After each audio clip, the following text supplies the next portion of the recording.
Hi there everybody, it's me again. We're starting with the pre-scene analysis now. Please be very comfortable with the industry analysis. After the industry analysis is done, we're picking up the pre-scene. Slowly, steadily, we are going to cover everything. Now the entire pre-scene is going to be given to you in two ways. One is this video and two is a PDF so you can read it. See, the first 2 times I will ask you to invest into the video. Watch the videos part 1, part 2, part 3 2 times at least.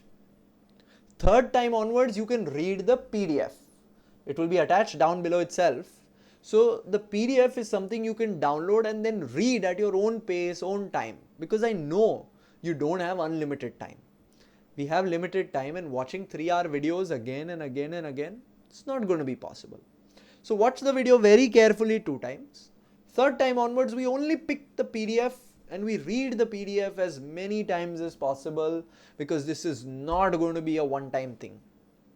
Trust me, reading the pre-scene at least 7-8 times before the date of your exam is going to be very, very, very important, because then things will automatically set and they'll be glued in your mind. Don't learn anything, but go through things multiple times, specifically in the pre-scene, because that is going to be very, very, very key and important. So that's pretty much the intro. Let's start with pre-scene part 1. So let's start with the introduction now. Now, to make this entire pre-scene analysis, we have analyzed all CIMA past papers, all past pre-scenes, all student data that we have, all problems that students face that we have noted down over the past years. Everything combined, we have created a knowledge base. Using that knowledge base, we have analyzed this pre-scene for you, presenting the most relevant explanations, discussions, E2, P2, F2 relevances, which will 100% make your study much more concentrated, much more interactive, much more understandable, and then obviously giving you important E2, P2, F2 areas to revise, to study before we actually move to our mock question writing. Like I've always said, the case study is made of 3 pillars.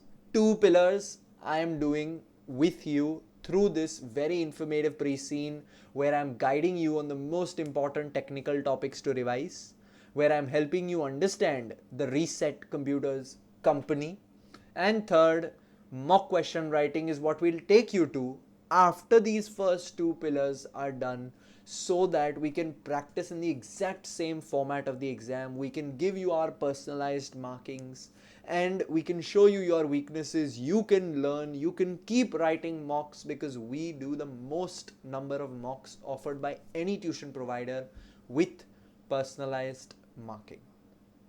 All of this will make sure your exam attempt is successful. For this pre-scene, you don't need to do anything except for tune into my video, concentrate on my video, concentrate on my explanations one by one, and read it or watch it like a movie, but paying close attention. One aspect I'll ask you to do as homework is keep a Word document or keep a piece of paper with you and write down the topics which I discuss. So if I'm discussing business model, write down topic number 1, business model. So you know, okay, I got to go back and revise this particular topic from E2 after the pre-scene explanation is done. So you would have understood the company, you would have had a solid list of topics which you then are focusing on, all of which combined is going to help you write great practice mock questions, all of which combined is then going to help you on a successful exam attempt. So this is not a one-time experiment that we are doing. This system has been working for years, and it's now been even more reformed with this approach that we are taking this time. So let's start word by word by word. We'll consider every aspect of the pre-scene released by CIMA. We'll highlight the important areas for you, and then we'll relate the important areas for you to E, P, and F topics, which if you note down, you will have a solid topic list with you at the end of this pre-scene, which will be all of these topics as your core revision areas. Those who are studying with me, I will obviously tell you how to use Fin AI, which is our first AI in the full world, helping you, understand concepts from the CIMA knowledge bank, understand concepts from CIMA relevance, case study relevance. So we'll tell you how to use it at the right moment, but the topic list nonetheless is going to help you focus on important areas. So let's start. Ressett buys new and used personal computers and related products for resale to individuals, corporate, and public sector customers. Now, those who have done my industry analysis will already know what the market of new and used personal computers is like in the real world. Those who haven't done the industry analysis, the first recommendation I'll do is please watch the industry analysis. It will give you great insight into this market. So we buy new and use personal computers. So we have two channels: new computers being brought from manufacturers, used computers being brought from other sources, and then we sell it to individuals, corporates, and public sector customers. It buys these in bulk and resells at prices that are significantly cheaper than the prices charged by conventional retailers for the latest brand new computers. So very clearly, this is my business model being laid out, where I bulk buy lower prices, showing a cost leadership approach. See, why would you buy a used personal computer? Or why would you buy a new computer from a different source? Because it's obviously going to offer you some cost advantages. One more aspect is that we trade with individuals, corporate large businesses, and public sector customers as well, which means there are different stakeholders that we are dealing with. So stakeholder management will be important within this business. Very clearly, cost leadership. Bulk buying relies on an efficient supply chain. Remember that if you want to buy in bulk, you should have good contacts with your upstream supply chain. So supply chain management becomes very important, and this is also bringing in my risk aspect, because if I am not able to source well, my quantity, the demand will not be met, and this is going to be causing revenue issues for my business. So you see, from just these first two paragraphs, we analyzed so much. We made sense of so many things from so many different EP avenues to give you just an insight of what this entire pre-scene is going to cover. So Ressett is based in Lamland. Lamland is a fictional country, doesn't exist, and the fictional currency is $. Lamlandian company law requires companies to prepare financial statements in accordance to your IFRS.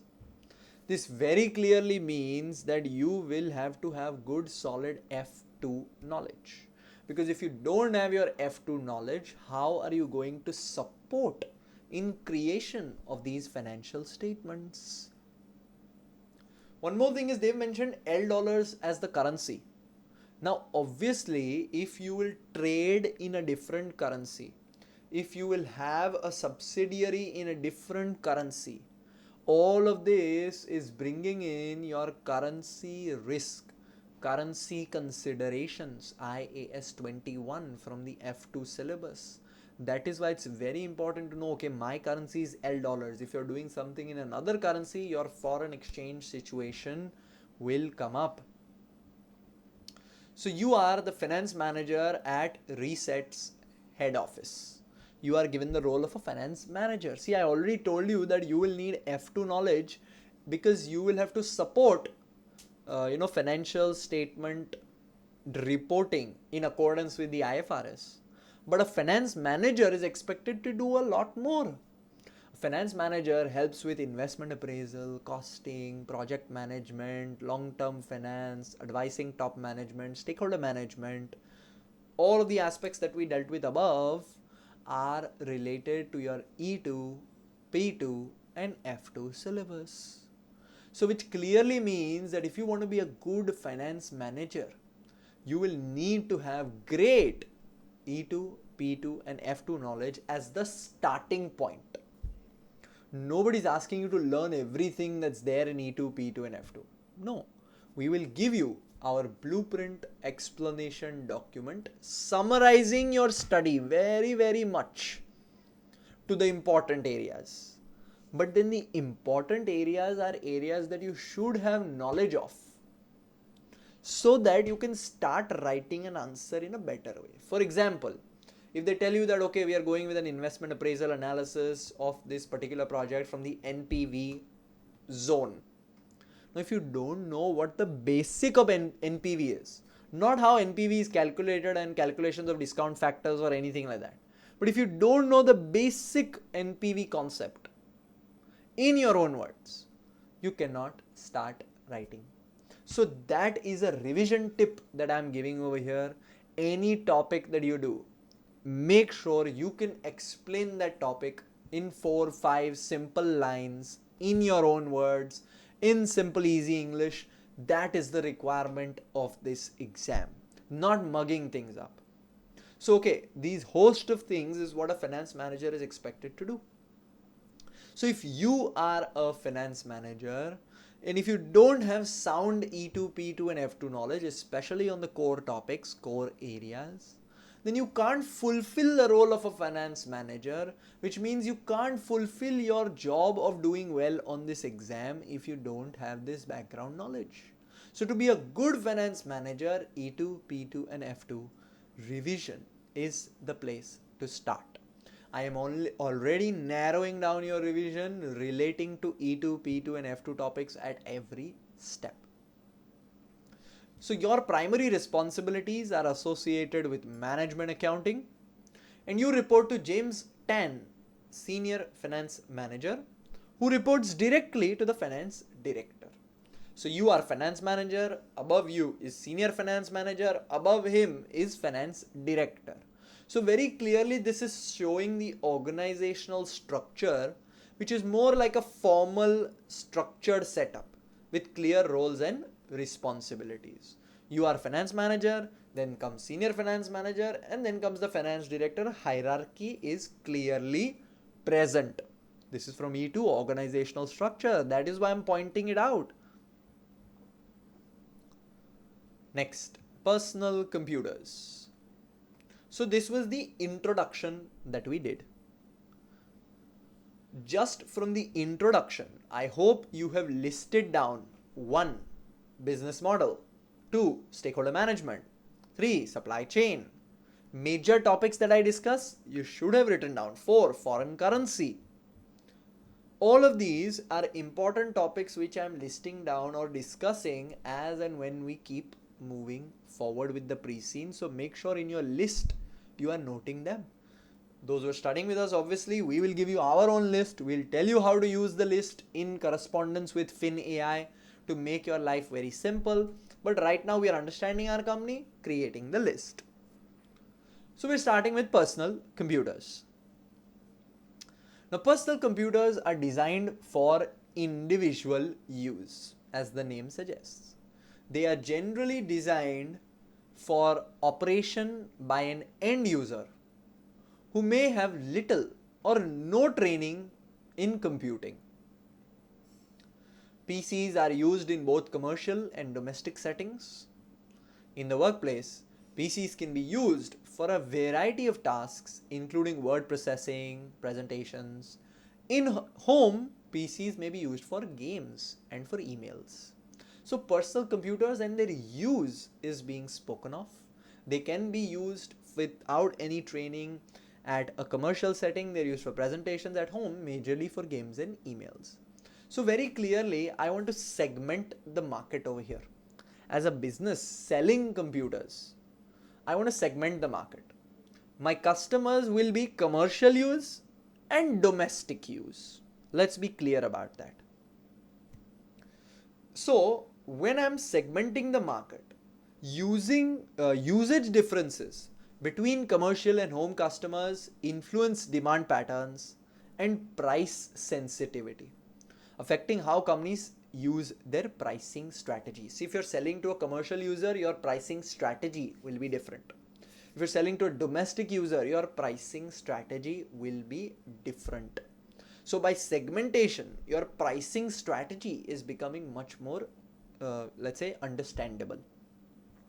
In P2 itself, PCs have different functional uses, indicating products at various life cycle stages. If you think of the product life cycle, which impacts decisions on design upgrades, production volumes, cost planning. Deeper, we'll see the products that we offer, where they lie in the product life cycle, so I understand what to do with the product. Do I need to upgrade it?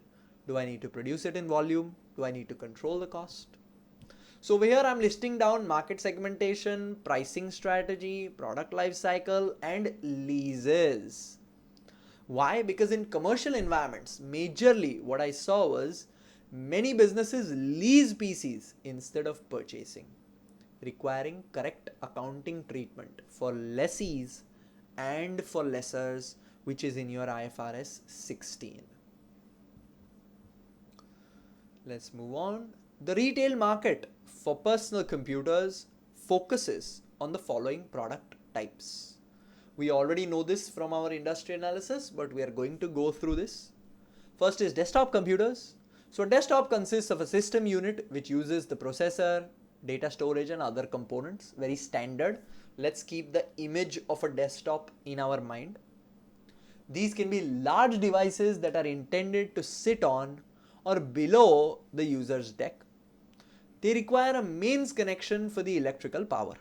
Desktops are needing electrical power. We know that. Desktop computers are usually operated using a monitor, a keyboard and a mouse. These can be plugged into the system, or nowadays they are wirelessly connected as well. Desktops are ideally suited for users who need to spend extended periods at their PCs. Their job is not moving around. If you have to just sit and punch in data, PCs might work, or let's say desktops might work. Large monitors make it easy to read text or to study graphics. It is also possible to position monitors and keyboards so that the user can operate the PC in comfort. So more a desktop is like an office setup where you have to sit for hours, you have to look at graphics, you have a bigger screen. It's more comfortable. At home, desktops are mainly used for gaming. So again, your segmentation will define your pricing decision. Are you selling it to gamers? Are you selling it to somebody sitting in an office? That will set your pricing. The price that you set will depend a lot on the end user in this market. Next we have laptops. So laptops are more portable than desktop PCs. Although they fulfill the same basic purpose. Purpose is the same. It's just that you can pick up the laptop and take it anywhere. Laptops have batteries that can be recharged by connecting them to the mains using a power adapter. They can also be operated on mains power as well. Some laptops are small and lightweight and can be carried easily. They can be used while commuting or taken on a business trip. Larger laptops are heavier and may not be convenient to carry, but obviously they will have a large screen, a better keyboard, so it's easier to operate. So with laptops, you'll always have the give and take, more portable, smaller, more easier to operate, larger. Users might choose larger laptops if they intend to use them primarily at home or at a desk. Laptops can be used for most tasks carried out on the desktop, although they offer less scope for arranging their screens and keyboards for user comfort, because obviously the desktop screen you can keep it at a distance, keyboard you can keep it near you. With laptop it becomes difficult, it's not that comfortable. For leisure purposes, their portability makes them suitable for watching streamed digital content, very important nowadays. Laptops rarely have sufficient processing power to enable them to play the latest video games, but this is also changing. So again, laptops meet different customer needs. This shows market segmentation within laptops as well. You can have a different group of customers. Like within desktops, you have different customers for commercial use, for gaming. Within laptops also, you have those who prefer smaller, those who prefer larger. Because this again will very much decide your pricing decision. So these topics are being repeated but with different perspectives. Now businesses and individuals have different price sensitivity. Important topic, sensitivity analysis, which impacts how companies position laptops in the market. Because when you are selling a refurbished product or a refurbished laptop in the market, you want to understand how sensitive your product is to changes in price. If price changes, what happens to the demand? That's sensitivity analysis. Or let's say if price changes, what happens to the NPV of a particular project? This is just an example that I'm giving. That's how sensitivity analysis can be tested in various scenarios, and I'll bring it up again as well. But over here I found it relevant, so we are discussing it. Next, we have tablet computers. From our industry analysis, we are very aware that mini PCs, thin PCs, is where the large growth is happening. So tablets are smaller and lighter than laptops. They are used mainly for reading files and accessing the internet. They are also battery powered. Tablets will vary in size. As with laptops, there is trade-off between portability and comfort. You can have larger screens but difficult to carry, heavier. You can have smaller screens, easier to carry. Tablets permit users to type text either through a touch screen, or external keyboards can also be attached. They can also be used to stream digital entertainment. They are less powerful than laptops, so they are generally unsuitable for playing large games. Although specific games are now released which are made for tablets only, showcasing how popular tablets have become. You have specific software, specific games for tablets only. This only happens when there is a large audience. Tablets are less versatile than desktops and laptops, but they can have some applications in the workspace. For example, assistants in large shops can be equipped with tablets that use the shop Wi-Fi to check for availability. So this, if you didn't figure out yet, we did the introduction and then we pretty much started with an industry background they're giving you about what personal computers are. Because they know that, okay, you will have little knowledge about what personal computers industry will be like. So within the pre-scene itself, they're giving you an industry background, teaching you and telling you that personal computers include desktops, include laptops, include tablet computers, and it's to our advantage because it's helping us pinpoint important E2, P2, F2 revelations to the industry as a whole, where up until now we learned that segmentation, pricing strategy for each segment is going to be key. Same with tablets. This was a new innovation. This drove digital disruption, and this demonstrates how the business model changes. Earlier, we would be only selling desktops and laptops. If you're not selling tablet computers or tablets, which means that we in the refurbished market might be losing out, or in the new market might be losing out.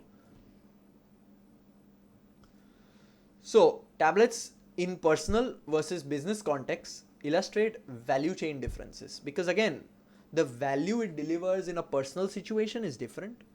The value it delivers in a let's say, commercial perspective is also different. So that's with tablet computers. Now we have peripherals. A peripheral is essentially a device that can be connected to a PC.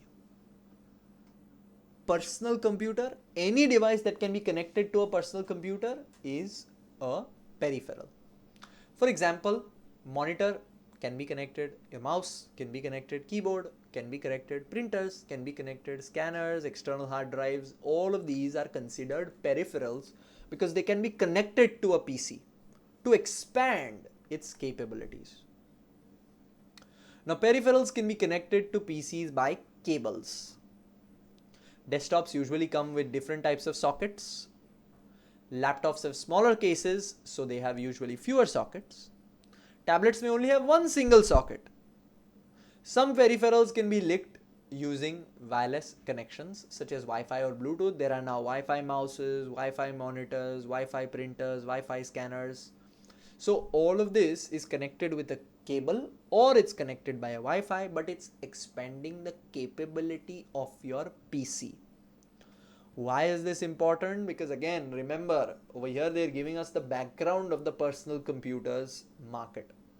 So the background is being given, and later on when we start to speak about Ressett, we want to see which of these background products we are selling. Now, peripherals show how ecosystems form around core products. What is your core product? Desktop, PC or tablet. Around this, peripherals are key because they expand capabilities. It could be that maybe, let's say a situation can come up in the exam, just giving you a hypothetical situation, that the ecosystem of Ressett is now expanding. Now we are heading into manufacturing only peripherals because we see them as a value adding product and a fast growing segment. So firstly, we want to understand how this will affect our business model, 50%. Secondly, I want to make an analysis of whether this will be a profitable venture or not from the NPV aspect, 50%. Then they've given you an NPV table. This can be very simply an exam question. So here you will need knowledge of the business model, which we'll discuss deeper in the pre-scene. You will need knowledge of the industry, which we are going through right now, which you will have done in my industry analysis. You will need knowledge of typing, how to type, what to type, how much to type. All of that is going to come to you at the right time, at the right pace through the course. But understanding the company at its beginning and understanding why I'm making these E2, P2, F2 references for you is very, very, very important. Now coming to P2 topics. The need for compatibility between devices links to quality management practices. If you sell a product, let's say you are reselling some peripherals with refurbished laptops, but the quality of checking is not good, it will have a huge effect on your goodwill. So quality management within our business is going to be very, very important, especially because we are in the refurbished products market. A very important consideration is going to be IFRS 15. Now when companies bundle PCs with peripherals, let's say we are selling peripherals and PCs as a bundle, we must apply IFRS 15 carefully, splitting the revenue between the main product and the additional items sold. This can be a situation later on that, okay, we are offering a bundled product. According to IFRS 15, how will this be recorded? You know, you will have to split it separately. You will have to see when the obligation is ending, when the revenue should be recognized. This is your IFRS 15 5-step revenue recognition rule. Very important to have revised it. Next, we are on consumables. Now, consumables are items that are used in operation of the computers and peripherals, like paper, ink cartridges for inkjet printers, toner for laser jet printers. Very clearly, we know over here that these are low value but high volume products. They are complementary goods which will lead to higher margins if sold properly. So deeper on, we want to figure out, are we selling peripherals? Are we selling consumables? If not, this can be a thing that we dip into to extend our growth, to extend our market positioning. And because we are a reseller, it will be very important for us to take into account the economic order quantity. How much of consumables to store, how much of peripherals to store, how much of laptops to buy, how many desktop PCs to buy and store in inventory before we sell them. So inventory management techniques are going to be key for our business, especially because we are a reseller. This is from P2, that is why I am bringing it up. Moving on, PCs have been fairly static in recent years. We already know this. The devices themselves are reasonably robust and can operate reliably for several years if they are handled carefully. Any PC, may it be a laptop, a desktop, or a PC, is fairly static. Devices themselves are robust. Every company is making the best possible devices that they can. So it becomes very important to make sure that we can predict the next trend, the next market growth area for the business. Because if you look at the graph over here, you'll see that it's pretty much stagnant revenue of the Lamland retail market for PCs.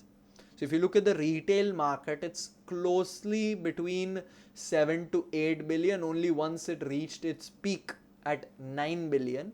But otherwise currently, and it's forecasted to also remain between let's say 7.5 to 8 billion roughly.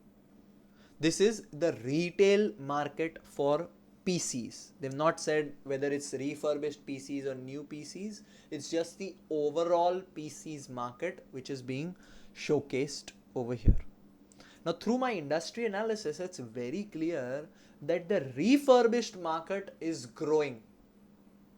We don't know about the new market, but the refurbished market is definitely growing, and they've told us over here that the new market has relatively remained flat. So overall, Lamland's retail PC revenue is basically flat. It nudges up into 2021, then steps down again. That screams a mature, replacement driven market. So if we look at the industry life cycle, it's very clearly a mature industry. Why are there growths and falls? Because of replacement. Because PCs are going to be needed. People have to replace them. There is a huge influx or huge growth when replacement cycle nears. So remember the characteristics of this market. It's mature and it's replacement driven. So from our E2 topics, if I look at the Porter's 5 forces, low growth intensifies price rivalry and buying power. Competition on price is going to be important. And again, if I look at the overall broader market, it's a mature market and replacement cycles are going to be key dictator of market growths and troughs. If I look at P2, life cycle costing coming into the picture, because longer device life means fewer unit sales. Resellers need to shift margin to after sales services, upgrades, repairs, refurbishment programs to keep this up. Now with flat revenue, we need to double down on direct product profitability, customer profitability analysis, all of this coming from your P2 syllabus, because we want to maximize our revenue as much as possible. We will also need to forecast better, scenario better, to avoid obsolescence when the new refurbishment cycle nears. Most individuals who need a PC already have one. If we look at the next table given to us, you'll see that 17 to 18 year olds, 90% own a PC. 18 to 24 year olds, 70% roughly own a PC. So there is high PC ownership in every single category, which clearly means that new sales will mostly be replacements or segment specific pushes. We'll have to be very clear about this in this particular market. Segmentation, very important. Figuring out which group wants what, very important. And this segmentation allows us to understand that, okay, which customer is most important for us. Those who own 85-90% of the PCs are going to be most important for us, or those above 80% will be most important for us, above 70% will be second most important group, so on. So this helps us market better, focus better. This helps us understand the overall budgeting better. Very important over here is price elasticity as well, because students and early career buyers are more price sensitive. Mid-career buyers will be wanting better value. So this segmentation helps you with price elasticity as well. This is from your P2 syllabus. So we're still learning the background of this company. You're seeing how when you do it with me in an interactive way, it sticks in your mind rather than just reading it blankly by yourself. That's the difference when you study with a tuition provider who has been registered and who has obviously won the Global Pass Rate Excellence Award 3 years in a row. That's the difference when you study with FinTutors, and this is just one of the products. All the other aspects of this course, mocks, revision, live classes, will come to you, will be discussed with you at the right moment, at the right time. Again, our goal is to genuinely be here to help you. There is no alternative motive over here. You and I only benefit if you pass this exam, and that is what the laser focus is on. So the power of a computer is determined by its components, whether it's a laptop, a desktop, or a tablet. The power is defined by the components. The first most important component is the processor. Now the processor, which can be referred to as the CPU as well, is a chip that performs the calculations required to run applications. When you click on an application, the processor is actually doing all the calculations and then opening that particular application for you. That's a chip. Faster processors make applications run faster. Some software requires relatively little from the processor. For example, word processing or reading web pages requires relatively little. But some will require high powerful processors, like playing computer games, or you have a very powerful software, video editing software, or a music editing software. This will need a very powerful processor. Some business applications also require powerful machines. For example, computer assisted design, computer assisted drawing, all of these softwares need powerful processors. So with processors as well, there is going to be segmentation, which processor used in which computer, sold to which final customer. All of this is going to be important in this market. Same way, the next technicality is the graphic card. Now the graphic card enables the PC to create and display images. The graphics processor is soldered into laptops, tablets, and some desktops. Other desktops can accommodate graphic cards that can be replaced if you require an upgrade.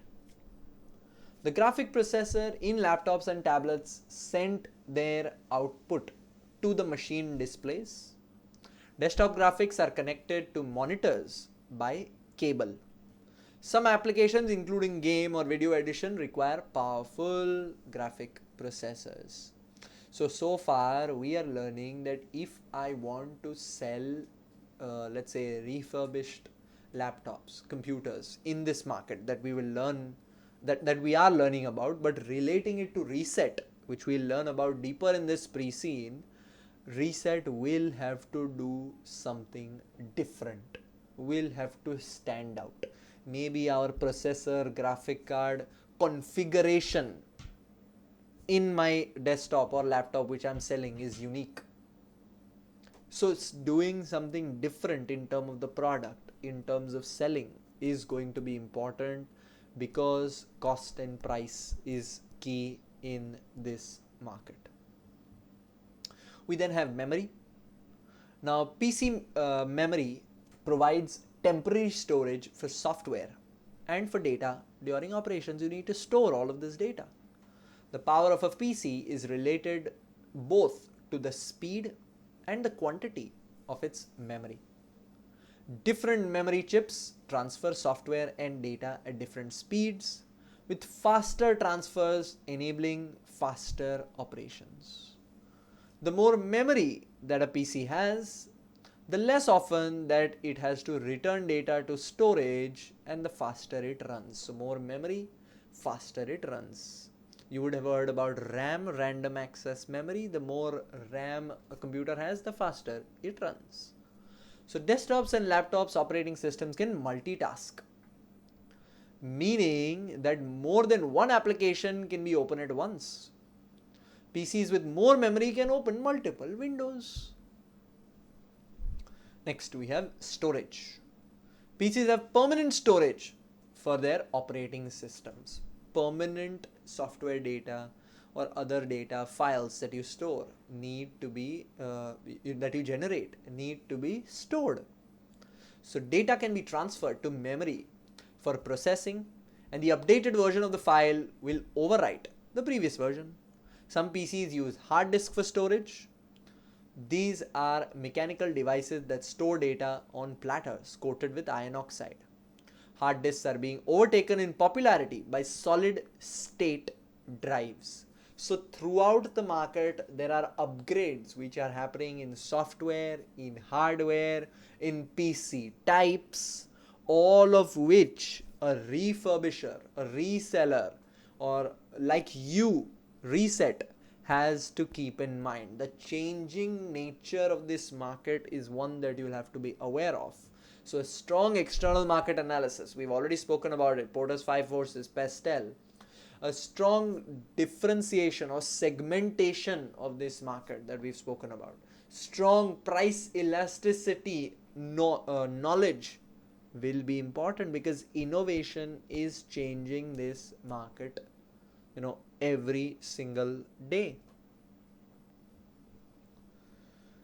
Next we have internet connection.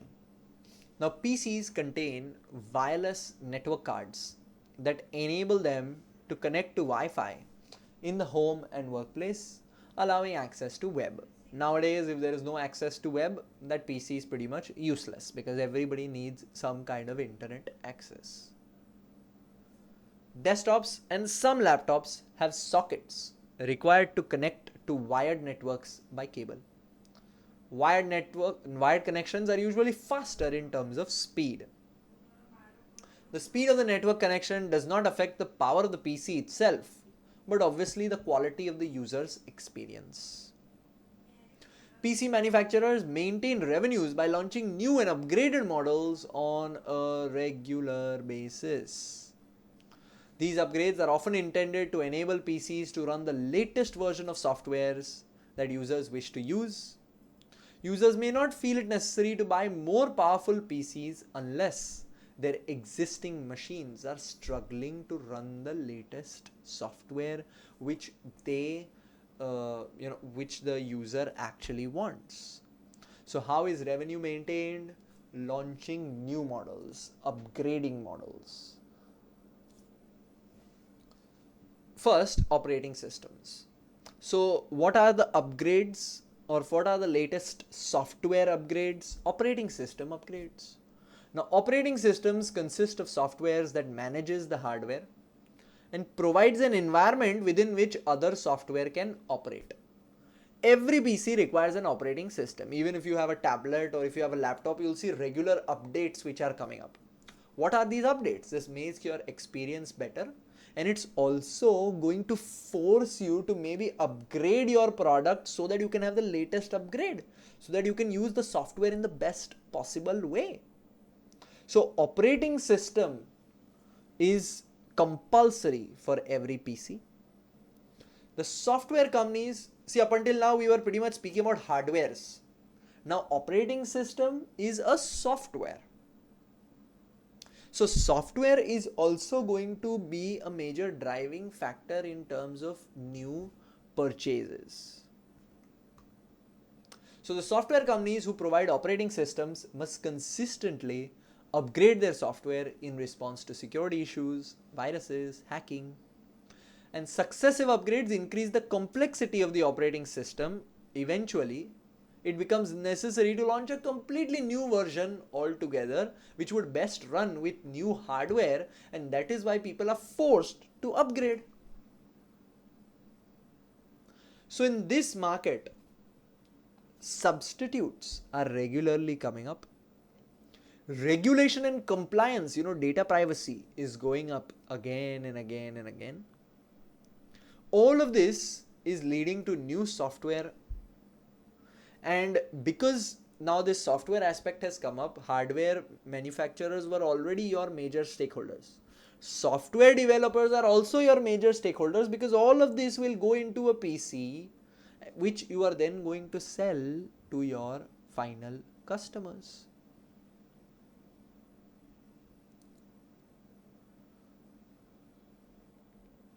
Let's say, again, another diversification idea coming to my mind from the F2 perspective now. Intangible assets. Now, operating systems are intangible assets for software firms. Let's say tomorrow we decide we are fed up of dealing with a software firm. We are developing a new internal operating system which we will put into our new refurbished laptops as a diversification strategy. So, measurement of intangible assets. What can be capitalized? What has to be expensed? The rules of IAS 38 can be easily tested with this scenario. So the topics that I'm bringing for you are testable topics, are topics which are important, can come up in different scenarios, and I'll keep discussing them with you when the time is right. Now, operating systems require PCs to meet or exceed the minimum hardware requirements. See, the hardware requirements are important, but then the software requirements in the operating system also needs to be considered in terms of processor speed, memory. New versions of operating systems may require users to either upgrade or replace their PCs in order to use the latest operating systems. It may not be advisable to continue to use outdated operating systems because the software companies who created them might not continue to support them. You can't sell a refurbished PC which has an outdated operating system, because obviously it is vulnerable to security, threats, viruses, all of this. Who's going to take responsibility for that? Something happens, you, the seller, will get questioned. So this is a risk factor which needs to be kept in mind. There are several popular operating systems for PCs. Some are designed to run on desktop and laptop computers, and others are meant for tablets only.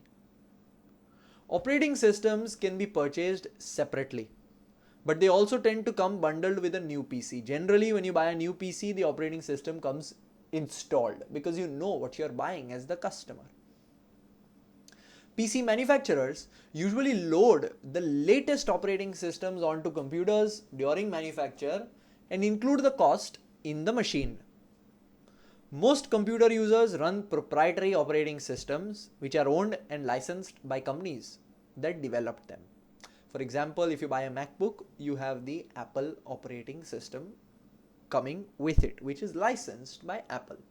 If you buy a Lenovo, for example, or HP, Dell, they use Windows, which is licensed from Windows. So Windows is the operating system provider. The hardware is made by Lenovo or HP or Dell, whatever. Users usually have to pay for a license to use these operating systems. Sometimes the cost of that license is bundled into the price of a computer, like we always know. They won't give you the breakdown, but they'll say, okay, $1,000 for this laptop, everything included. And in their costing, they would have included the cost of the operating system. Now, bundling operating system with new PCs adds value. Remember this. So as a reseller, whether it's refurbished or whether it's new, you need to make sure that the right operating system is with the right hardware, because this is going to create value. These operating system developers are going to hold significant power. They have supplier power because PCs cannot run without their software. You as a reseller, if you don't, let's say you're buying from the manufacturer directly, but for the manufacturer, this operating system developer is going to be a major player, which eventually is a major consideration for you. So PC makers and software companies are part of an interdependent ecosystem, which you are also part of because you are selling these PCs. Now, as operating systems evolve, older hardware becomes obsolete more quickly, shortening the useful life of PCs and creating cost challenges for both manufacturers and consumers. It's good for you as a reseller because upgrades will be better, faster. So you will want to, you will want to be in connection with these manufacturers and then with the operating system developers, because if new upgrades come up, there is chance for replacements. But for this, you will have to understand your customer, the profitability of your customer, your product channel, the channel profitability, which comes from your P2 syllabus. Next, software packages. Now, users usually install software packages on their PCs. Each package provides a different capability to the machine. Business software enable users to word process, build spreadsheets, for example, PowerPoint, MS Word, MS Excel, all of these are software packages. These programs are usually purchased for desktop and laptop PCs, although there are also versions that can run on tablets. Business software does not usually require powerful PCs to run, although there are exceptions. If you have computer assisted design packages, video processing software, video cutting software, music cutting software, music processing software, all of these are software bundles which require powerful PCs. So you can have your normal softwares and you can have powerful softwares. Many home users use business software for personal use. The main reason for requiring a powerful computer at home is to play games. Most games are programmed using complex algorithms that require fast processors and large amounts of memory. If a PC does not meet a game's minimum requirements in terms of power, then it will either be unable to run the game at all, or the action on the monitor will stutter, spoiling the experience. So if your software is not supported by good hardware, good processors, good hardware, then it's not going to be a good experience. So some software companies sell bundles of software packages that include a word processor. Like for example, you can buy MS Office. It provides all of these Word, spreadsheet, presentation, all of that in one software bundle. The most popular office software packages can be expensive. They are popular because they are often regarded as the industry standard, like MS Office. You need it. Users can exchange files with one another quickly. Some rival publishers sell cheaper software that is compatible with the industry standard and so can edit files, but obviously the original is the original.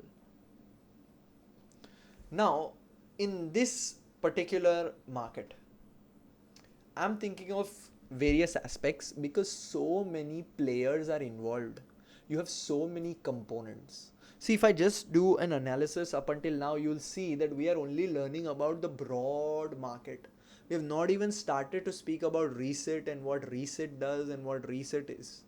Up until now, we are only doing background of the personal computers. Okay, what are different types of personal computers? What are different kinds of hardware? What are different kinds of software? This is just industry background.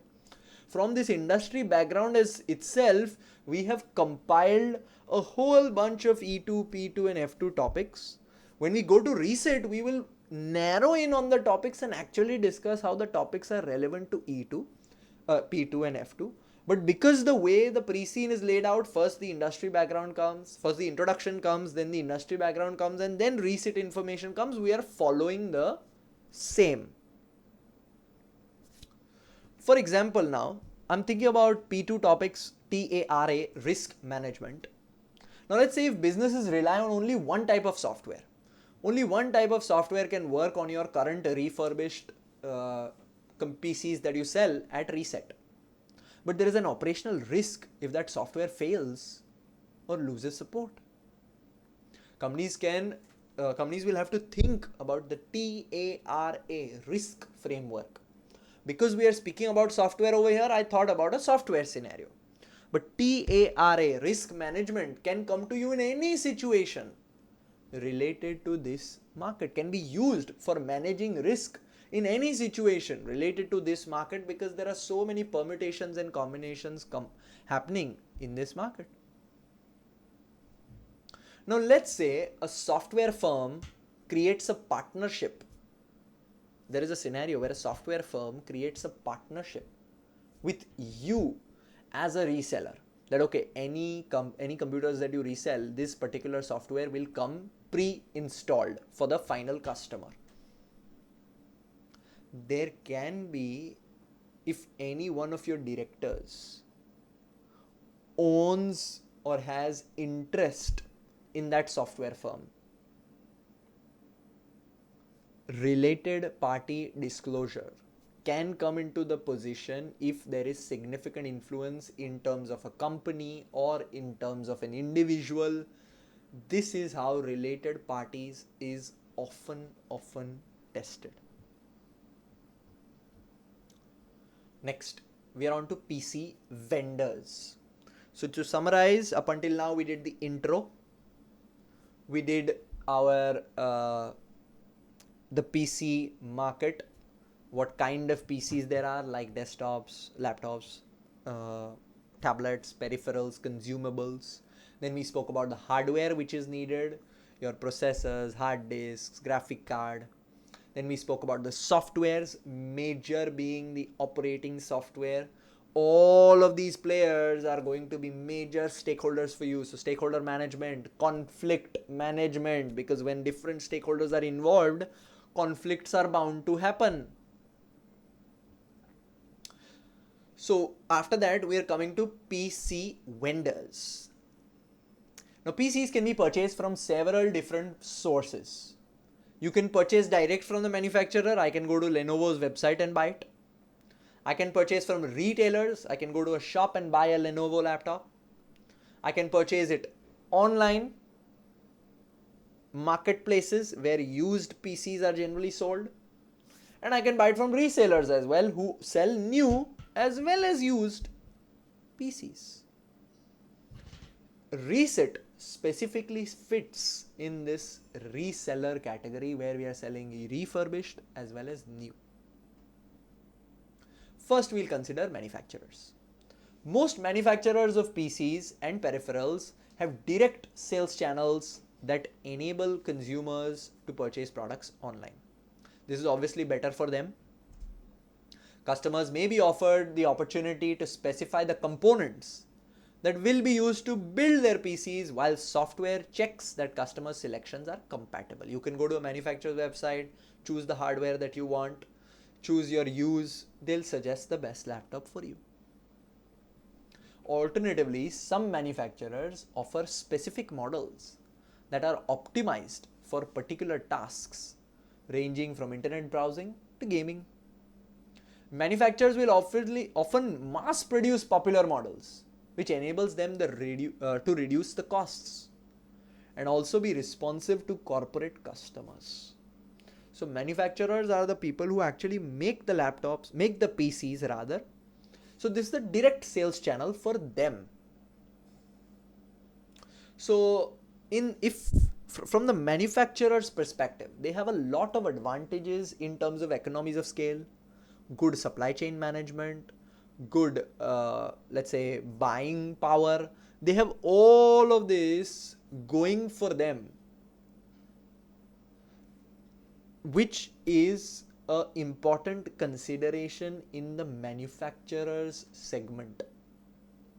So first place a customer can go to buy the PC from is manufacturers, and this will be cheaper for the customer as well in some cases because there is no middle person involved. So first is manufacturers. Continuing, manufacturers' websites usually offer support in the selection of a PC or peripherals that is suited to the customer's needs. More powerful machines generally cost more than those with a lower specification, and customers often appreciate guidance. Goods sold through direct channels are often discounted slightly, although those discounts are not significant. Manufacturers will not wish to risk alienating the retailers who stock their products by undercutting them significantly. They also have to maintain their relationship with retailers. Manufacturer sells new PCs and peripherals both. Now, for a manufacturer, providing guidance to help customers select the right PC builds value. So you as a reseller in the reseller category will also have to make sure that you are creating value for the customer when the customer is buying from you. This is an important consideration when we are especially speaking about manufacturers, but relating it to the reseller category, which we'll speak about in detail when we get there. So if you just look at part 1 that we have done up until now, has a whole bunch of topics, and the topic list will be provided by us at the end of the entire precine analysis, listing down a very much summarized important topic area for you, relating it to Ressett, so you know how to think of it, you know how to revise it. Because straight away now, let's say for example, you can go to P2 and revise different pricing strategies. And then you'll know that, okay, we have to balance volume versus profit. And then you'll also know that Resett's low price strategy drives sales, but must still cover costs and deliver sustainable profits. When we go deeper into the pre-scene, we'll see that, okay, we use a low price strategy. So now when you're doing your revision of different pricing strategies, you know that, okay, cost leadership is what we are following. What are the other pricing methods? Differentiating pricing, or let's say premium pricing, loss leader pricing. What are the different pricing strategies? If you study this from P2, this then gives you very focused revision insights. Same way, next topic, you'll do supply chain management, then you'll do risk management, into product life cycle. This way a whole bunch of topics is created by us, its use case and its relation to Ressett has been created by us for you, which we'll give to you obviously for the students that are studying with us. And this is only from part 1, same will be done for part 2, same will be done for part 3, and we'll have a strong list of revision topics related to Ressett, which we'll know what to learn, what to follow, what to go through, and this will shape your study in a much better way. And again, those who are studying with us, you have FinAI. You just have to pick the topic, put it into FinAI. FinAI will give you an entire explanation of the topic related to Ressett, so your life becomes so much easier. So all the topics that I discussed with you have been listed down over here from part 1 to make it a successful learning and to make it an approach where we not only went through and learned something new, but we also related to E2, P2 and F2 before moving on. So that was the end of part 1. Before we move to part 2, please make sure you are comfortable with all the details in part 1. Don't rush. Just because 2 is available, I'll start with 2. No. After part 1 is completed, be comfortable with this information, let it sink in, create your topic list, make sense of the topics, then move to part 2 very, very carefully. Thank you. So now we are beginning with part 2 of our precine analysis. Now in part 2, we'll start from where we left off, obviously, but we first want to make sure that part 1 and the topics within part 1 are clearly settled in our mind. Because once we are comfortable with part 1, once we are comfortable with the industry analysis, then we can make much more sense of part 2, because this is going to finish off the industry overview and then exactly start with Ressett's details. So in part 1 we ended at manufacturers, we rather started PC vendors, and under that we first did PC manufacturers who sell PCs. The second category that sells PCs is retailers, like big Walmart or a big any store where you can go and buy a PC. So several types of retailers sell PCs. Specialist electronics retailers focus on PCs and peripherals only. They generally offer a wide range of PCs from different manufacturers. So the advantage of specialist electronic retailers is that a customer can go there and they'll have 50 different types of laptops that they can touch and feel. Department stores are divided into sections, each of which sells a range of goods. Large department stores often sell a range of popular brands of PCs from their electronics departments. Physical shops allow customers to see demonstrations, they can touch and feel, and sales assistants are trained to answer technical questions. So the benefit of a retail shop for a customer is they can touch and feel, plus they have a sales assistant who they can ask direct questions to. Online retailers enable customers to select and pay for their PCs and peripherals through the retailer's website. So there can be physical retailers and there can be online retailers as well. The orders are delivered by courier. Retailers majorly will sell new PCs and peripherals. So they'll sell the new latest version of PCs, they'll sell peripherals. That's what retailers generally do. So what I'm thinking of over here is, in busy retail seasons, bottlenecks like courier delays or store staffing shortages can limit sales capacity for these major retailers. Remember, Ressett is falling into the resellers category. We are not a major retailer where we sell the brand new or the newest PCs and peripherals. So this is one reason why people might not buy from retailers, because they sometimes can limit they have limited sales capacity.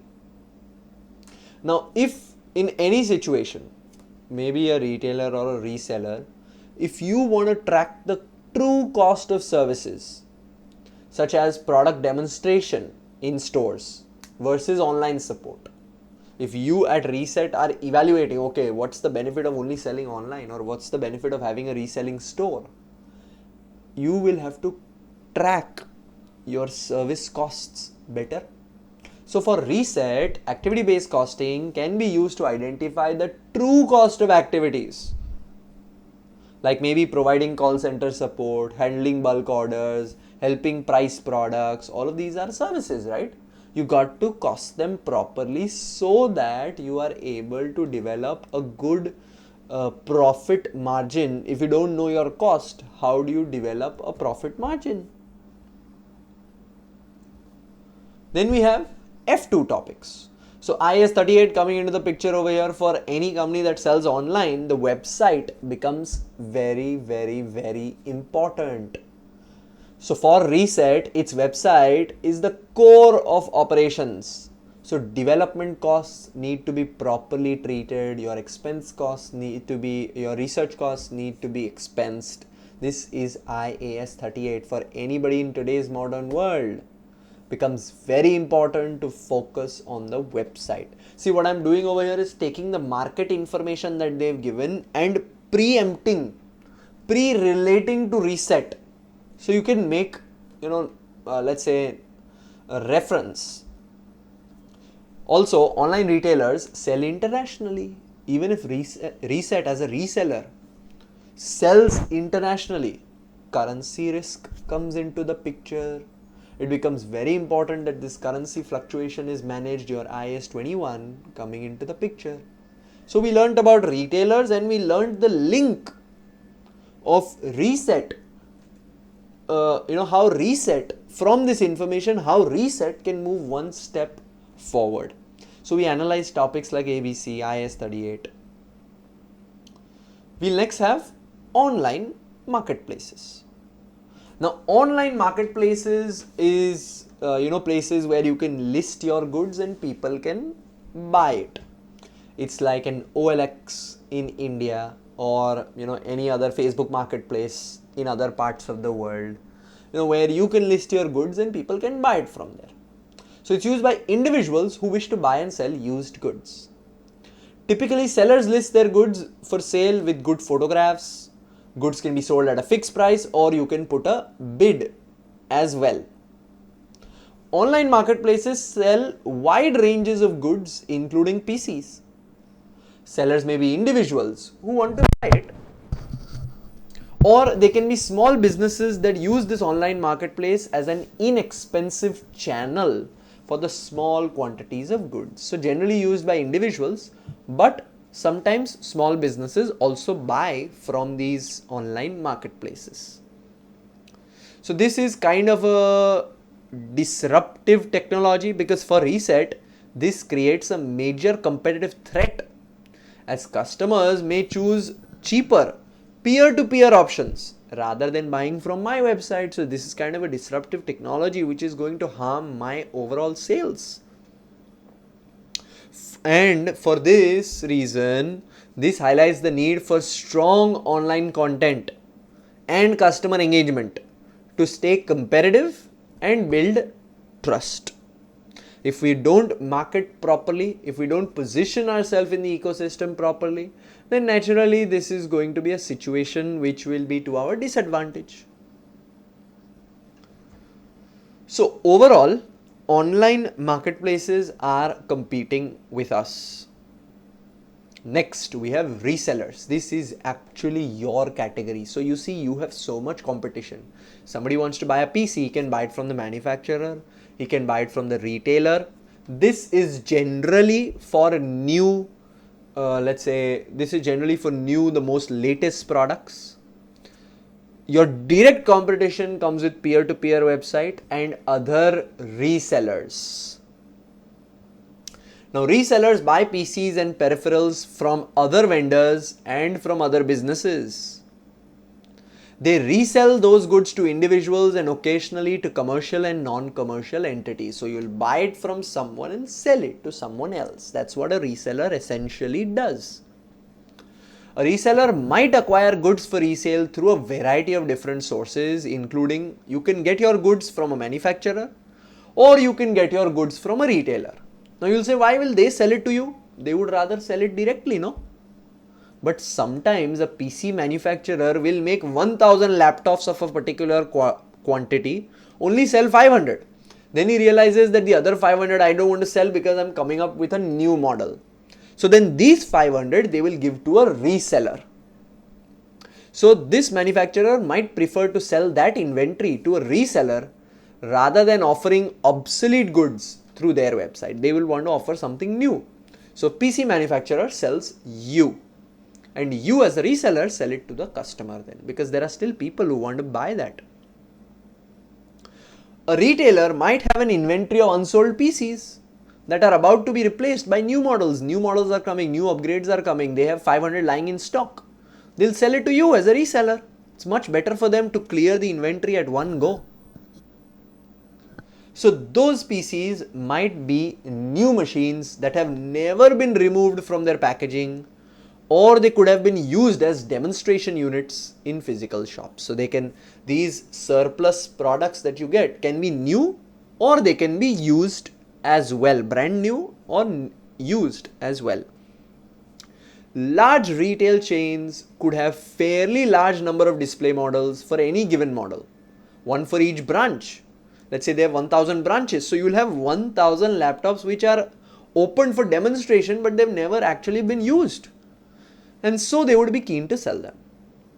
So commercial and non-commercial organizations often replace their PC hardware on a regular basis, leaving them with a large number of computers that are no longer needed but have substantial value.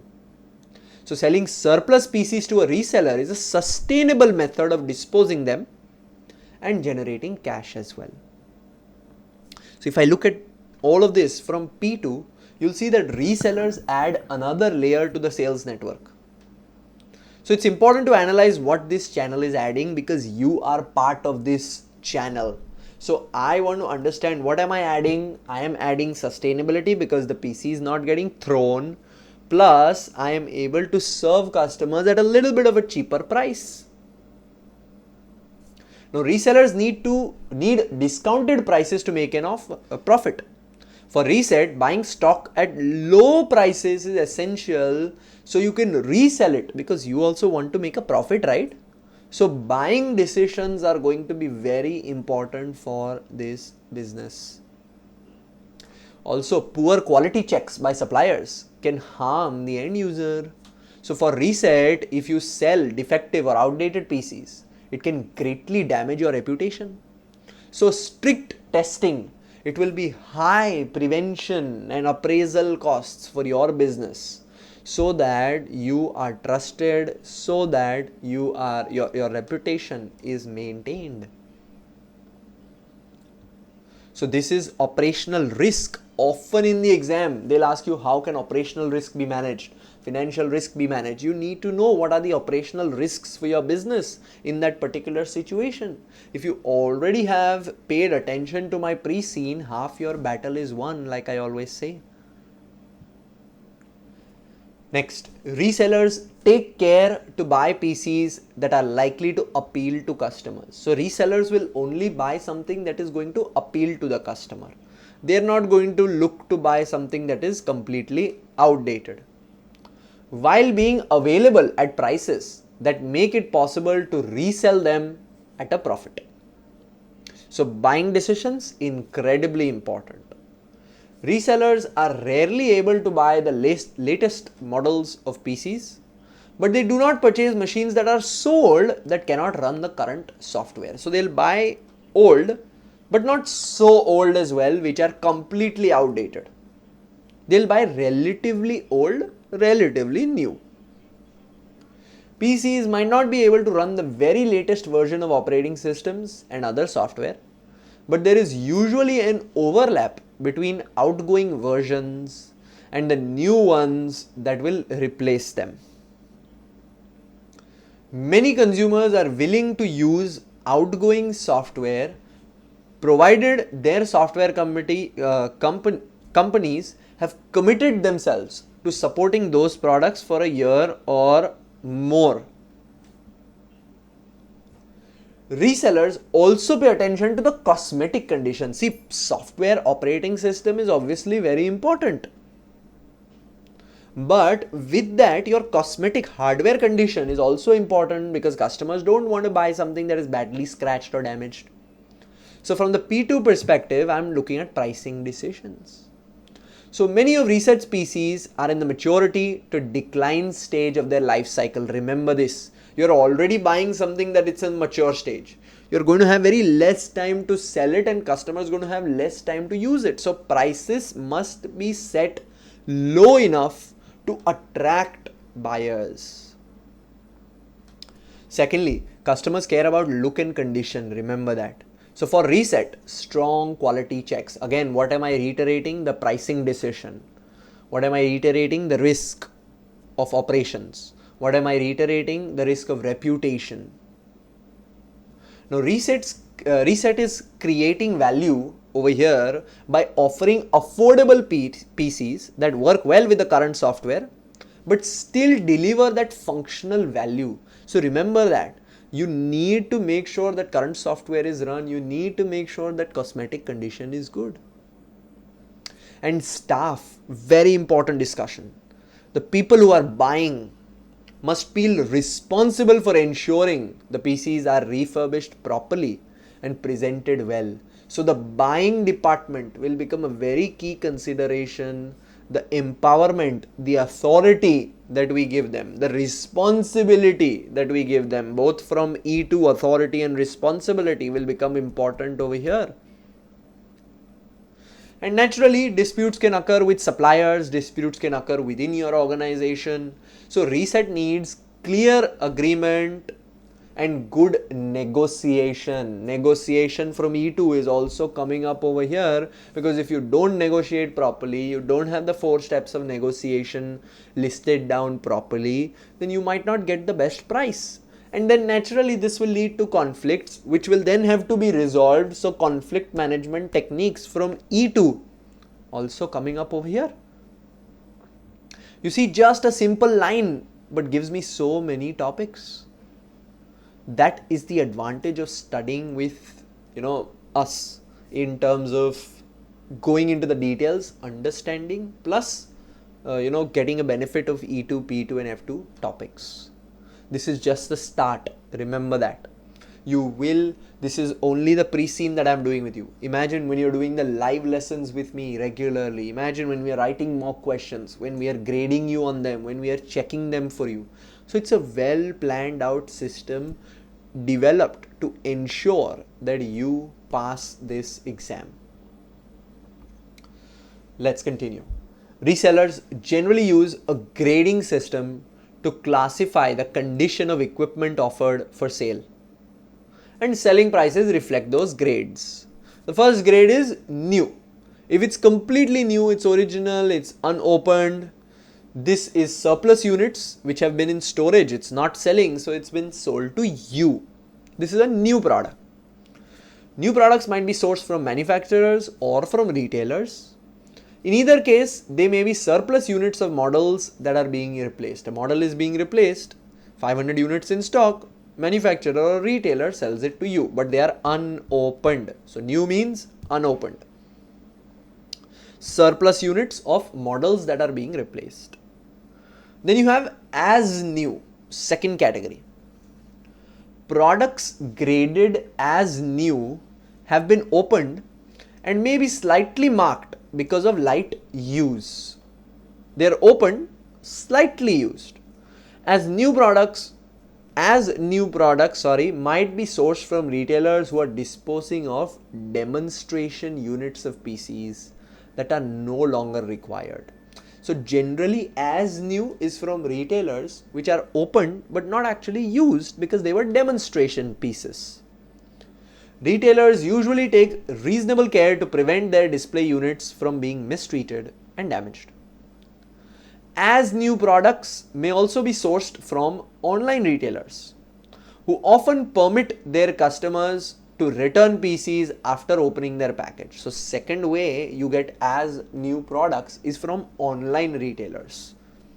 Generally Amazon has the policy, buy it, check it, you don't like it, return it, but it's an open piece. So this open piece is then sold to a reseller like Ressett, but making sure that return goods must be undamaged. Some retailers sell return PCs to resellers rather than putting them back into their own inventories. So first category was new, second category was as new. So over here, because as new is a different category, it will need extra steps because it's opened, like inspection, grading, cleaning, repackaging. All of these are additional costs, additional activities. So using activity based costing helps trace these costs to each grade category, making sure the true cost and then the true profitability is understood. Now, new products can be priced at a premium due to perceived higher value. Premium as in not a high price, but in our lineup, they can be at a little bit of a premium price. As new has to be on a penetration price, has to be lower than the premium price product. And understandably, price elasticity is going to be important over here because new buyers may be less price sensitive. But if it's as new, you will be thinking twice, okay, I'm buying a used product, should I pay high for it? You'll keep asking yourself that, right? So these are considerations we made over here. Also, we have investment appraisal to consider. Now, resellers may need to invest in refurbishing equipment to improve the resale value of returned or demo pieces. So, if I'm buying any new refurbishing equipment, I want to see what my return is going to be when I buy that equipment. So, techniques like ARR or payback period can be used to evaluate whether investing in a small refurbishment facility or refurbishment equipment is financially viable. NPV can also be used. IRR can also be used. Also, inventory inflow from manufacturers or retailers is irregular. There is no specific time when you will keep receiving the laptops. When you get a good price, when there is surplus, you will buy. So, a flexible budget helps resellers adapt to fluctuating supply and demand for each grade, specifically because over here we are talking about a reseller which is Ressett. Next we have grade A refurbished. So new, grade A. Grade A products may have minor cosmetic marks and may show minor signs of wear, particularly on keyboards and touchscreens. There might be one or two scratches here and there. That's grade A. Again, there will be extra costs over here for inspection, checking, refurbishing, activity-based costing making sense. Grade B. Now, grade B products may have medium cosmetic marks. Again, medium signs of wear and tear.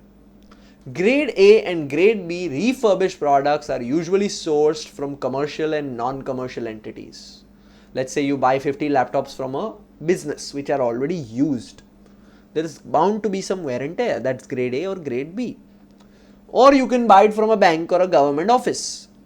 Those entities often standardize on a single model of desktop or laptop or a PC or a tablet, because they will have one laptop or tablet for the entire department. So entire department will want to sell it at a specific time. So resellers buy that entire inventory altogether. So they often replace all of the PCs in each category at once, offering resellers the opportunity to buy large quantities. So remember this discussion that we had for as new, relating to the pricing, relating to activity-based costing, relating to investment appraisal in terms of refurbished equipment, relating in terms of budgets. All of that becomes relevant for refurbished A and refurbished B, because there's going to be extra cost. Extra flexibility is going to be needed when you're budgeting. Extra refurbished equipment is going to be needed. I've covered some other new topics as well, because we're looking at generic strategies just as a different idea. So grade A products appeal to customers who value quality and reliability. Grade B will be for the highly price sensitive people. So grade B will have to be the lowest price in your particular lineup, then grade A, then as new, and then new, obviously. So for Ressett, buying surplus PCs in bulk adds value by lowering unit costs. It's very important for us to understand our value chain. Our primary activities, Porter's value chain, P2, primary activities and our secondary activities. What are the primary activities of the business? Inbound logistics, operations, outbound logistics, after sales services. These are our primary activities, and primary of them for inbound for us is going to be the proper buying decision. Again, many of Ressett's bulk purchases are older models, so price will have to be accordingly, because you are already in the maturity or the decline phase. So you have to price properly. Now, if Ressett buys bulk PCs from an overseas supplier, currency translation rules will apply, IAS 21. If let's say you buy PCs from a related company within the same group, let's say one of the directors owns another company which is selling 50 laptops, this transaction becomes a related party disclosure, IAS 24. And these are all situations which come up somewhere, somehow in the exam. So if you have identified the topics, plus you have then studied those topics, plus you have then a ready discussion on those topics in terms of mock questions, which you will get with us, because we do 25 mock questions at FinTutors. If you write them, if you learn from them, it's going to be 100% beneficial for you. Resellers are interested only in bulk purchases of PCs, because buying one or two doesn't make cost sense. They do not buy single machines from private individuals. Having at least 50 units and preferably more of any given machine makes it worthwhile to invest time in creating photographs and text for each model which has to go on the website. There is a cost benefit analysis always. So having 50 at least is a good decision. Bulk purchases also enable resellers to equip organizations with multiple PCs of the same model. This is again attractive to entities that have limited IT budgets, such as charities. There are only two major PC resellers in Lamland, in your local country. There are only two major, Ressett and FixUp. Resellers depend on being able to access sufficient quantities of good quality computers. The Lamlandian market would probably be unable to sustain 3 or more resellers, which means if competition increases, everybody will lose. So for Ressett, it's time to think about expansion, because if a new player comes up, it might really hurt your margins. So dependence on a steady supply of quality PCs highlights the importance of strong supplier relationships. If you don't have good relationships with retailers, with manufacturers, how are you going to get supply? Again, because of this, risk is coming into the picture. How do we manage risk is coming into the picture. Now, concentrated customer base. Two people are dominating the market. Oligopoly right now. But if a third person enters, it's a very concentrated customer base, means your liquidity, profitability ratios become very important for us to understand. So your financial ratio analysis from F2 is a good, important consideration. Also, integrated reporting coming up over here, a favorite F2 topic nowadays. Highlighting how resellers create value for key stakeholders like charities through affordable bulk PC distribution. That's your integrated reporting or social capital. You're generating value for charities as well at a proper price.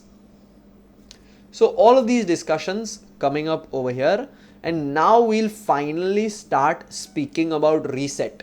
Up until now, it was all about the background, the industry, the market. It was not about Ressett.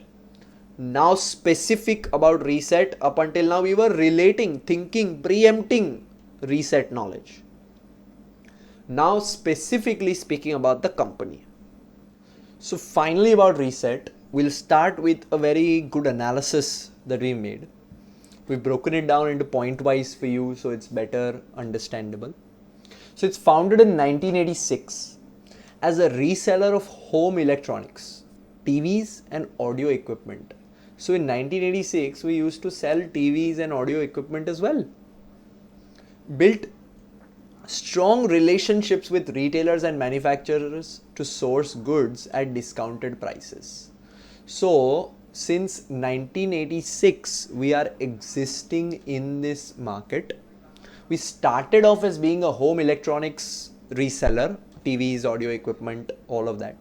So this first set of information is that we have been in the market roughly 2025 is right now. If you look at it, we have been in the market for roughly 40 years.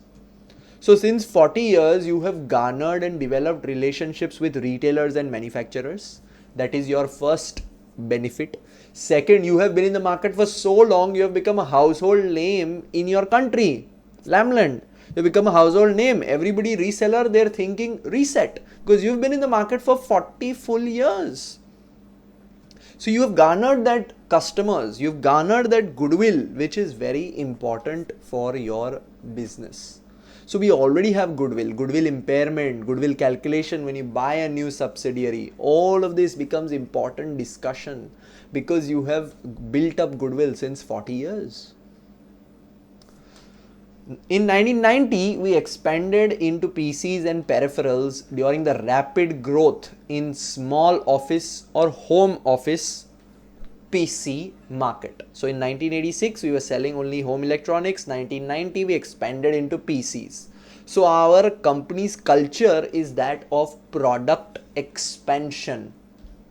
When the market is right, we are looking to expand, which can say a lot about the company, that you are flexible, you are doing a good external market analysis, you are okay to move into unknown territories, you are okay to take risks.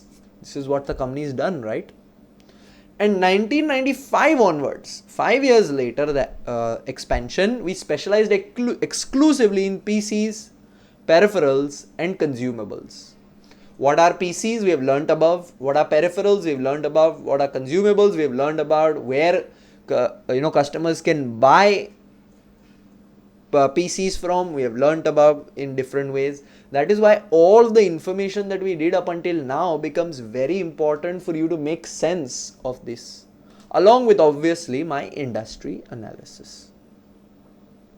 Now expansion. It started with physical stores in North City, later opened multiple branches. In the late 1990s, we added mail order and online sales, which were highly successful. Again, in 2010, we closed all physical stores, now operates entirely from a purpose-built sales and fulfillment center in mid-city. So we have built a sales and a fulfillment center where we'll have all our refurbished equipment, all finance team, all operations team, everybody sitting over there. We have 350 employees divided into 4 main departments: buying, sales, inventory and admin.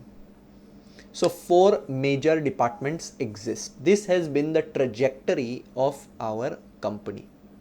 Let's start with the marathon analysis now. So firstly, digital transformation is something that we have acknowledged, something that we have been pioneers of. Like I said, we are okay to take that risk. This is the culture of your company. So if you have to risk anything, if you have to take a new direction, the company is okay with it. Now we have focused on a single product. This represents my specialization. This represents online as my primary challenge. Now, key metrics for us to succeed. Performance management, from the performance management idea, key performance indicators. The key metrics will be website traffic, customer satisfaction, order fulfillment time, inventory turnover. These all become very important because we are an online only reseller. So how well are we doing? How do I manage? How do I understand that? By obviously understanding the how well we are serving our customers online. The balance scorecard can also come into the picture over here because it measures financial, customer, internal and learning and growth. This was E2. Now to P2, supply chain management coming into the picture. Closing stores and centralizing operations reduced inefficiencies, obviously. This links to your world-class manufacturing, lean process, or let's say total quality management. Even though it's not manufacturing, it links to those principles where you centralized everything to reduce your inefficiencies. Now we have moved to a highly competitive online environment, which will affect my pricing. Remember that. Pricing is very important in this market because of the product's nature. Now, investment in a purpose-built fulfillment center likely involved NPV, IRR, payback analysis. So, if there is a future expansion, it will require similar capital budgeting decisions. So, similar NPV decisions, IRR decisions, payback decisions can come up. And because of these decisions of investment that we are speaking about, your financial ratios become key. Knowing your profitability, efficiency, liquidity, gearing, ROC, all of these ratios becomes key before you actually can invest. So this was my E2, P2 and F2 analysis for the first aspect of Ressett that we spoke about over here. Now to the buying department. One by one we'll look at each department. So the buying department, first, the core role obviously is to negotiate purchases of new and used PCs, peripherals and consumables in bulk. So they have to negotiate a good price, and we already know that price is key in our business. They need to ensure sufficient levels of inventory to meet customer demand. And they have to evaluate whether equipment is up to date and desirable for customers. Obviously, when you buy something, you have to check if it's desirable for our customers. So their major role is all about buying, good inventory levels, and the stuff that you're buying is up to date and desirable. Key activities will be to work closely with manufacturers and large retailers. Remember, we already have a great relationship with manufacturers and retailers because we have been in the market for 40 years. Often items withdrawn from regular retail channels at discounted prices. Builds relationships with IT managers in private and public sector organizations to source good quality PCs and peripherals in large quantities. So you have to have good relation with manufacturers, with retailers, with IT managers in private companies, public sector companies, so that they can buy from them also if something is unused. Purchase consumables in bulk to drive both regular and impulse purchases online. So you have to keep buying your consumables in bulk so that if there is any quick purchase or quick impulse purchase, you have that stock. So to maintain inventory. They support the sale of products reliant on consumables such as printers requiring ink or toner. They have a feedback loop. They receive reports from the inventory department on problems such as items being in worse condition than advertised, prompting returns or discount negotiations. Now they will receive the report from the inventory department on problems such as items being in worse condition than advertised. If we advertise it as grade B and if it's worse than that, the inventory department will reach out to the buying department. Oh, why did this happen? So we can return it or we can speak about a discount. So eventually the buying department is a very important department for our business because they will buy at the right price, the inventory levels, they have to make sure that the products are desirable, they need to maintain great relationships, and they need to make sure that consumables are also purchased. They will receive feedback from inventory department. So if I look at Porter's 5 forces, it's strong supplier relationships. We already know that. Now buying is majorly looking like a cost center focused on efficient procurement. This is responsibility centers, cost center, profit center, investment center. Major exam question. Because buying operates as a cost center focused on efficient procurement. It does not generate revenue directly, but it supports sales in maximizing profit. So they are a cost center. The characteristics of a cost center we need to be aware of. If I'm looking at P2 now, very important topic, transfer pricing.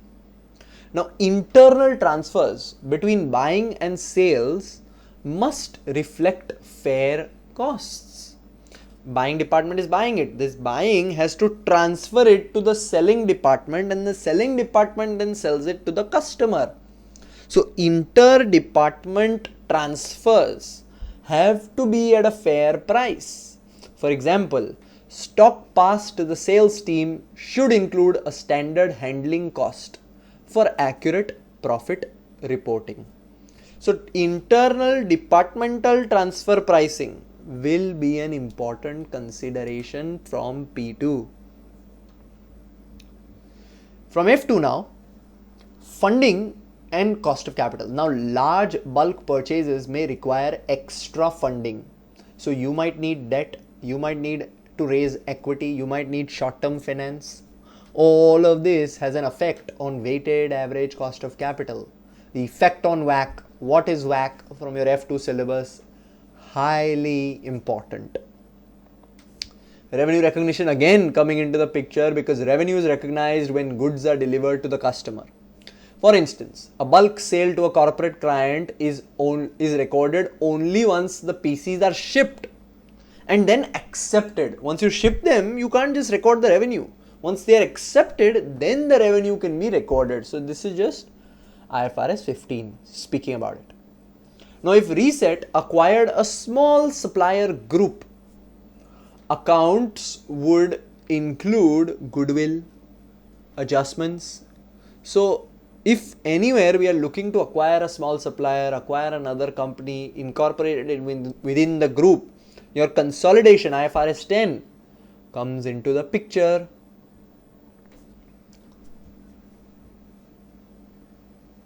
Next we have the sales department. What is the sales department got to do? Website management, because that's where we are selling. So it's their job. Now sales department updates the website with new product listings, sets the selling prices, and manages the photography and product descriptions. Products categorized as new or refurbished, A or B. So customers can pay more for higher quality goods. We know what each of this is because of the information given ahead.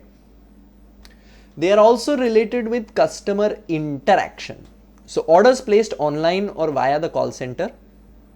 Call center provides technical advice, handles any bulk orders for corporate customers, and resolves any queries. Now sales staff need to have strong technical knowledge of IT equipment to accurately describe products and assist customers effectively. So strong technical knowledge will be needed. Sales department is looking everything from managing the website to sales, and they need to have strong technical knowledge to support customers. You have a website, you have a call center, you have a refurbishment center, we know about that. Now communication is going to be key. Clear, effective communication from E2 syllabus becomes very important over here for the sales people. Now for team roles, if I look at it, sales teams need diverse roles. They need technical experts, customer focused advisors, problem solvers, and balanced teams are going to be key. So team roles coming into the picture over here. Now for sales, performance measurement will be key, because how much performance are they able to deliver depending on their input resources is going to be a key metric, because generally how do you measure sales? How do you measure the success of sales? Amount of sales or growth in customers, less customer complaints, standard, right? So performance management and correct KPI setting for sales is going to be very, very important. Now over here, our buying department was a cost center. The sales is looking like a revenue or a profit center, because this is where the profit is, or rather revenue is going to come in, because sale made, revenue is recorded because of the sales department. So their decisions on pricing and customer handling will impact overall profitability. So revenue or profit center is your sales department, cost center is your buying department.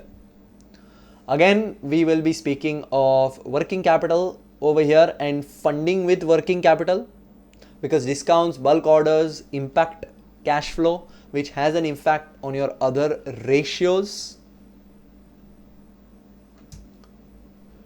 Now, because I am speaking so much about having a website, and so much in the pre-scene as well, we dealt with, okay, we have a website, customers will come online, we are an online only model. So our website is our major intangible asset, which we have already learnt. But are we in any way using big data to make sure that we capitalize on all of the data that the business is generating? Are we using big data for that? That okay, is the business actually using customer insights, customer data to serve customers in a better way? Data mining, data technology, big data, is it being used? So to make that consideration, I have a supplementary reading for you for big data. This is extra which I have created. Now, big data for Ressett can help with predicting which PCs, peripherals, consumables sell fastest. If you're tracking that data from your website, you can look at the historical data and predict.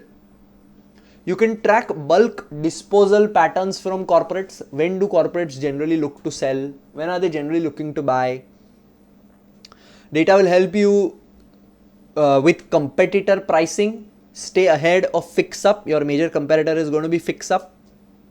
Analyze your customer website to improve product listings. Identify unusual buying. Forecast demand. Review courier delivery data, use market trends. Now all of the companies which are selling online in the whole wide world are using big data in this innovative way to make sure they are ahead of their competitors, because it will help Ressett lower costs, higher sales, improved customer satisfaction. So I just thought big data is a major aspect for Ressett to consider because we are an online only model. So I gave you these ideas. Now very important consideration over here is, okay, you will be saying, you will be speaking about, why are we doing such a detailed pre-scene? One, obviously to understand the company. Two, obviously to point out important E2, P2 and F2 areas. Three, all of these discussions and ideas which I am providing to you are great inputs into your mock questions. When you write mock questions with me, you can end your answer or start your answer by saying, okay, big data can be seen as very important for our business because of this reason, and I suggest that this can be looked at. Just those two lines, somewhere, somehow, when the situation is right in the mock question, if you put it in, it tells the examiner that okay, this person has studied the pre-scene. This person has analyzed the pre-scene. He's not shooting in the dark. He knows what he's talking about, or she knows what she's talking about. That gives you added credit, trust me. So please make sure all of these ideas that I'm giving you, you are ready to use them. And that will only happen if you have gone through the pre-scene multiple times at your own pace. Whenever you are going through it, 2 times I recommend the videos, but 3rd, 4th, 5th time, try to read the PDF as much as possible, because that is what will make these things set in your mind. Next, we have inventory management. And also one more advantage I forgot is, let's say they're speaking about sales department, any situation about sales. If you've gone through the pre-scene multiple times, you will straight away know, okay, sales, this is their responsibility. It's a profit center. So straightforward you will be able to relate. Straightforward you will be able to make sense of the question. Otherwise, you have to open the pre-scene and read and search, and time getting wasted, anxiety, all of those problems will start happening.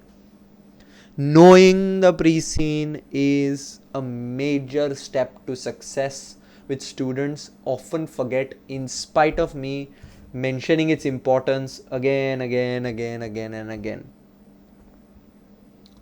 So third department we have is inventory. So inventory checks incoming goods. The buying decision is placed by the buying department. When the goods actually come in, that's the role of the inventory. So new products must be in original sealed packaging. Packaging is damaged, the staff open and test the product, and then they repackage it as new. Thorough inspection of as new items to verify condition. So their job becomes, the inventory department's first major job is, when something comes in, check it thoroughly. Their job is also of refurbishment. Now delete all data and remove all non-operating software related stuff. Clean and polish the items. Evaluate the wear and tear, damage, and classify as grade A or grade B. So their job is to first check, second refurbish it and grade it if necessary. Third, quality communication. It alerts the buying department. Like I said, like we learned earlier also. The feedback from the internal inventory department goes to the buying department if something is wrong. So if there is a rejection or a return or a discount which needs to be placed, if something is wrong, inventory will tell buying. It also logs incoming goods and integrates with the sales website to ensure real-time stock accuracy before customer orders are accepted. So it's checking that okay, whatever is in our stock is listed on the website so that there is nothing wrong. And it manages warehouse operations, prepares goods for shipment, and coordinates with third-party courier services for deliveries. So their job is also to coordinate with third-party couriers. Now communication between inventory and buying is going to be very important. So inventory and buying teams must handle disputes over defective or misclassified goods. Okay, inventory can say why did you buy something like this? Buying will then justify, inventory will not be happy. So there is a natural conflict between inventory and buying. So their internal conflict can be an issue. So conflict management comes into the picture. Again, cost of testing, refurbishing, packaging needs to be allocated accurately. If you have a strong costing system, only then it can be allocated accurately. That is why activity-based costing coming up into the picture over here. We have a new topic in IAS 37. Now, defective goods or customer returns. Let's say you sell it to the customer. Then there is a return. This may require provisions for warranty claims or replacements. So accurate reporting of provisions, contingent liabilities can come up because of the nature of products that we are selling.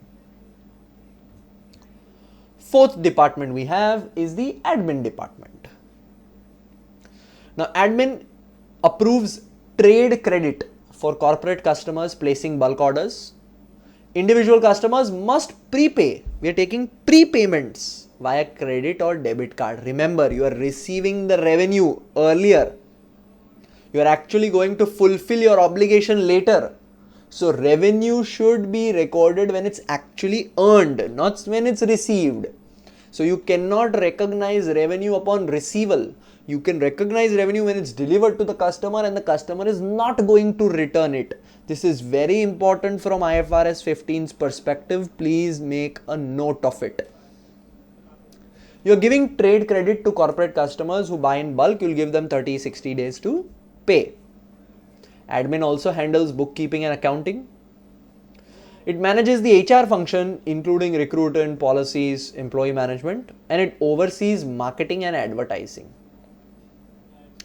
So HR is being considered over here. Now marketing campaigns and credit approval systems are often managed as projects. Marketing is a project, right? A new marketing budget is a project. Let's say trade credit or credit approval for a particular corporate customer is also a project. So project management tools comes into the picture like NAT charts, customer profitability analysis, histograms can come into the picture. Project management from E2. Now marketing also can be treated as a profit center, while HR and finance functions act as cost centers, helping measure departmental accountability. So HR majorly cost, your bookkeeping, finance majorly cost, it's not generating any profit. Marketing on the other hand is generating profit, because depending on your marketing spend, your marketing output, the profit or the sale of the company is being affected. So under admin there is HR head, there is finance head, there will be marketing and advertising. So only marketing can be categorized as a profit center. Now integrated reporting also coming into the picture, because HR and marketing build human and social capital. How you serve human capital, how you serve the society is an important consideration, and this creates long-term value for the business as a whole. These were my 4 major departments that we spoke of. Now to Ressett's board structure. Now we already saw on the first page itself that Ressett has a very functional structure, because finance manager, senior finance manager, and then finance director. That is further made clear in this diagram that they've given us. They're telling me that Magdalena is our chief executive officer at the top, who makes the day-to-day decisions of how the company will be run. Under her are my 4 departments. Buying department led by Jamie, marketing department led by Yaru, who looks at sales and advertising, we already know that. Operations looked by Paul, and operations include inventory and IT. Hazel, who is the finance director, looks at management accounting, finance and admin. So our 4 departments majorly will be somehow reporting to these top directors, and then these top directors are reporting to the CEO. Ressett also includes the following non-executive directors. We have Hamza, who is the non-executive chairman. We have Geraldine, we have Frank, and we have Marietta. So pretty much there is 4 plus 1 on the executive sides. There is 3 plus 1 on the non-executive side. So CEO plus 4 executive directors, 1 non-executive chair plus 3 non-executive directors. Now this overall has been given to us as a structure for us to understand the reporting in the company, but also majorly generally you'll see that so far nowhere has it been mentioned whether Ressett is a listed company, not a listed company, is it listed on the stock exchange. There are no details. Generally the structure like this, with executives, non-executives also being present, points to it being a listed company. There are further evidences deeper into the precine that we will be speaking about, but this is also one of those indications that yes, Ressett is a listed company. When and where new instances come up, I will further point it out for you. So this is a centralized leadership structure. Transformational leadership from Magdalena is key to make sure all 4 departments are working together. Because there are different departments, there are bound to be different teams. There are bound to be conflicts. Conflict management, team roles becomes very important over here. Now each director or each group can have a balance scorecard KPI. They can use balance scorecard to measure the performance of their departments. This is E2. From P2, we already know and have set our responsibility centers very clearly. Please keep those responsibility centers in your mind when we did those 4 separate departments. Internal costs like warehouse handling, marketing services need to be allocated fairly between departments using a fair transfer price. So transfer pricing, the different types of transfer pricing systems within P2 becomes very important over here. Again, if Ressett acquires subsidiaries or smaller resellers, finance must consolidate groups, group accounting coming into the picture.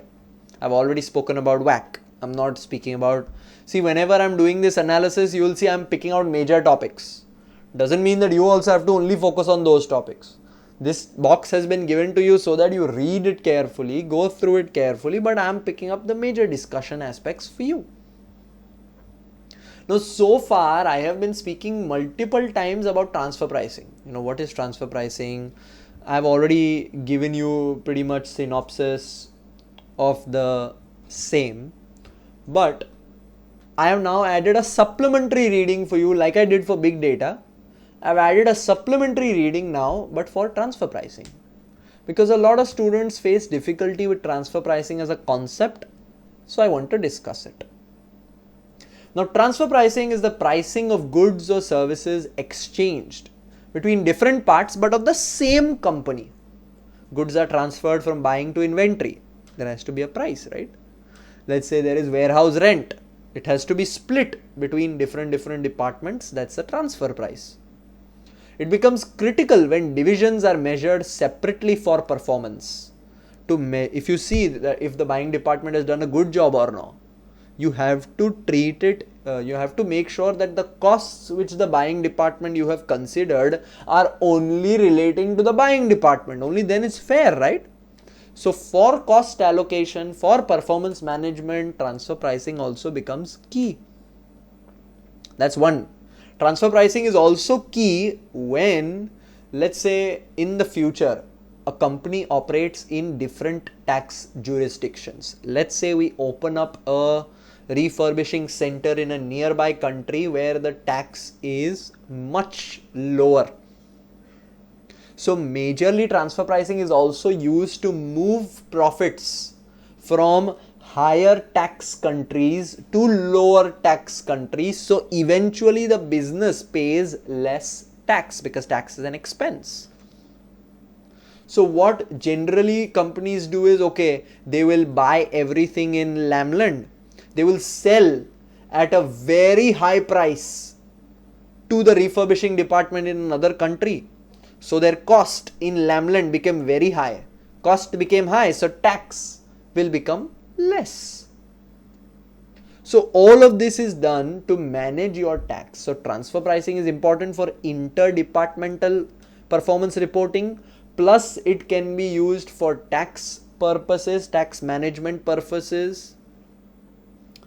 This is why transfer pricing allocation in both situations becomes important.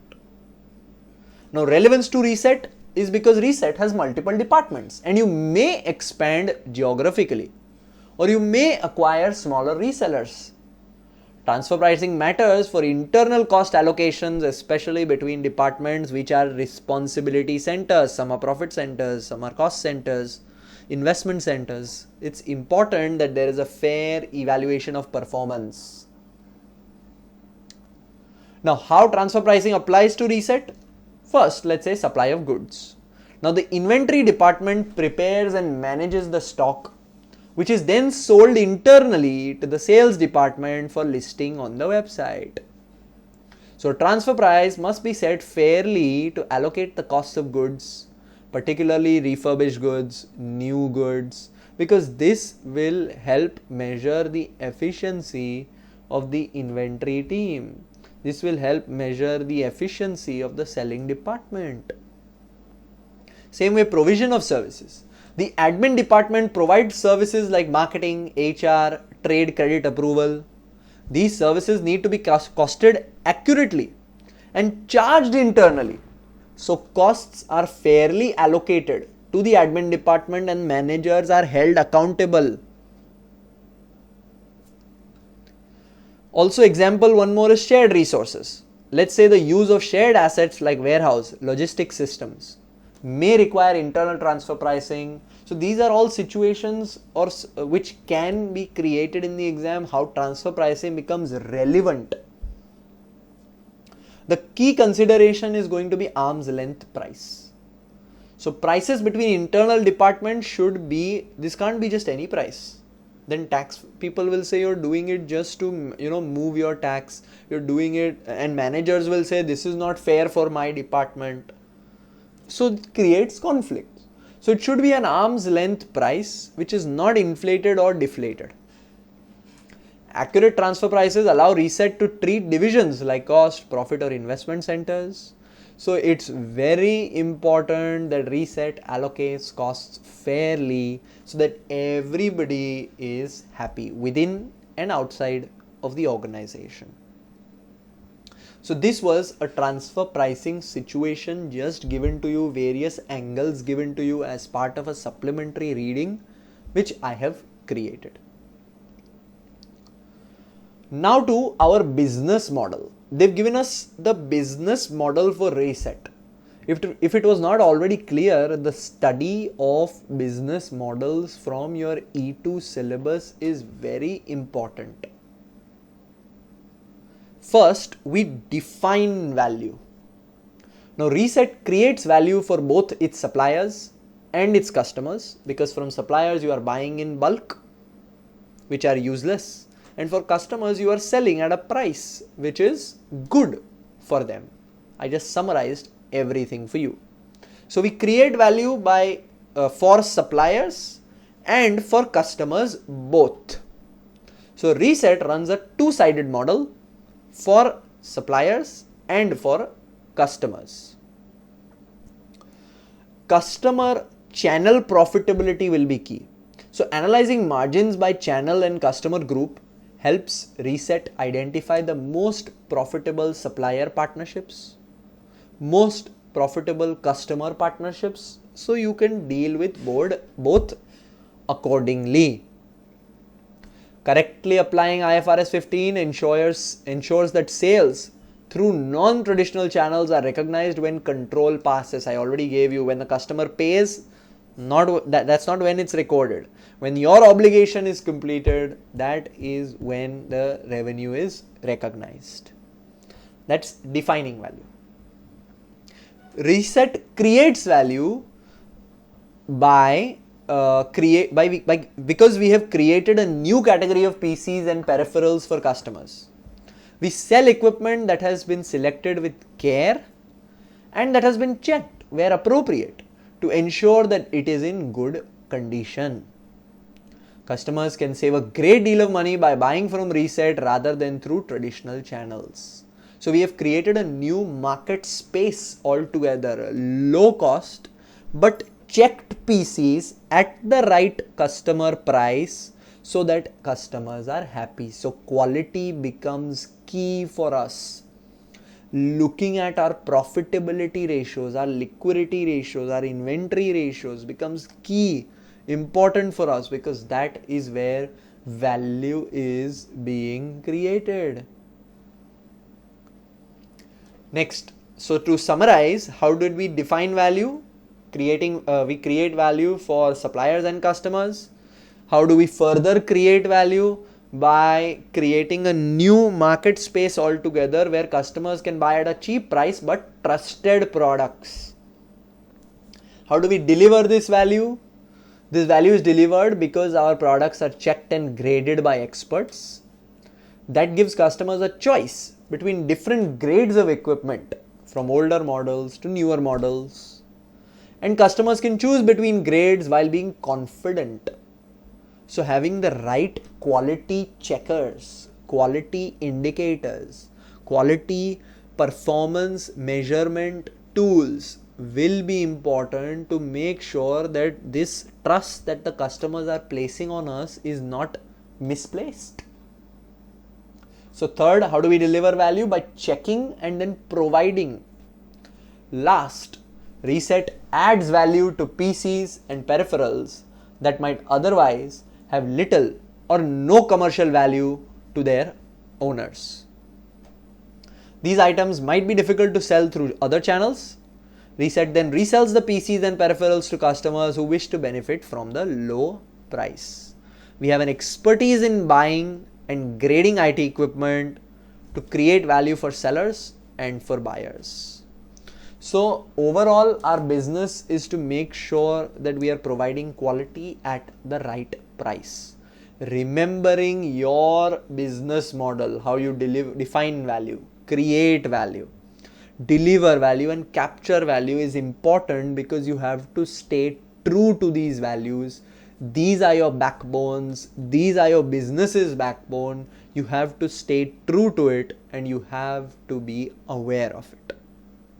So now we went through all of the Ressett related details as well. We learned about the company, we learned about our different departments, we learned about our structure, we learned about our business model. So I have a new supplementary reading now. These topics are key to consider as a overview. We already know there is business risk over here because we rely on our suppliers, we rely at the right price, we rely for inventory. So business risk and then risk management becoming important. Performance measurement and responsibility centers will become very, very important. The conflict between these departments, how do we manage them, how do we give responsibility to them, what is the authority given. Transfer pricing, obviously different departments, so transfer prices comes into the picture. New investments if the business makes, new expansions if the business makes, your NPV, IRR comes into the picture. Now the business is already having a culture of moving into new risky areas from the beginning. If something new were to happen, like expanding into corporate IT services, you will need, or maybe a new refurbishment center, new product, new country, leadership styles, change management becomes very important. From our integrated reporting, we have a heavy reliance on human capital, 350 staff. So report should highlight intellectual capitals like my inventory system, like my website. Group accounting also coming into the picture if we were to acquire another firm. Goodwill also coming into the picture when acquiring, how and what will be the goodwill work. The fair value of assets like warehouses, the brand value, all of this becomes an important consideration. So goodwill under group accounting, they're not going to ask you to calculate anything, but what the fair value of goodwill means, fair value of asset means, NCI, this becomes, so the concept of this needs to be clear. When we move to mock question writing, I'll test you on these concepts, give you model answers on these concepts, so you'll have a foolproof learning pattern, don't worry. And this also brings in your pricing strategies because of your current product mix and foreign currency if overseas comes into the picture. So overall, this was part 2 of your pre-scene analysis where we went through the entire details of Ressett. Be very comfortable with this. Again, note down the topics. Be very comfortable with part 1, part 2. Then we'll start with part 3, which is another important topic, which is financials. Word by word of the financials, number by number will be analyzed for you. That's part 2. Thank you. So now welcoming you to part 3. So part 1 was about intro, little bit about industry background. Part 2 gave you details about Resett's business, what Ressett does, what the business of Ressett is. It gave you those details. Now part 3 is starting with the financial aspect. See, up until now we were speaking about all of the company's operations, this, that, but the actual strength of the company is understood with knowing the financials only, because without finance, without money, no company is ever able to do anything, right? You can have the biggest plans. If you don't have the right financing, the right structure, it's not going to be helpful. So this financial analysis is going to be very different that we are providing now, because first we will look at the actual absolute numbers which have been released by CIMA. Actual numbers that CIMA has given, first we'll discuss that, and then I'll show you my analysis on those numbers. So first we are looking at the consolidated statement of profit or loss for the year ended 31st March. Two things to learn from this. Firstly, it says consolidated statement. So maybe Ressett already has subsidiaries which we are consolidating together and then providing this financial analysis. So further subsidiary related questions, joint venture, joint associates, all of these questions become more possible because we are already consolidated, which means already we follow this strategy of acquisitions. So it might happen in the future as well. So your goodwill calculation, what NCA means, non-current asset calculation is, not actual calculations, but what goodwill means, what non-current assets mean, what consolidation means, what associate accounting means from F2 becomes very important. Secondly, the year ending is 31st March. So the year has just ended for 2025.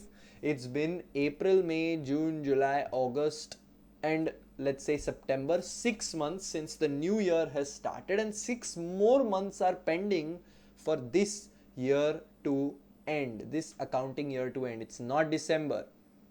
It's from 31st March, it's from 1st of April to 31st March. Now looking at the actual numbers. Now from 2024 to 2025, our revenue increased from 197 million to 203 million. Very clearly tells us that the business is growing. This is good because the market is growing as well in the industry analysis and in the industry information in the pre-scene itself. We have seen that the market is growing. It has a lot of driving factors. This is good because my company is also growing with the market, although by a small percentage, but it's still growing. So the company is firstly very large. 203 million in revenue is not a small number. Secondly, it's growing. The cost of sales from 144 went up to 146.4. Now remember, we are not a manufacturing company.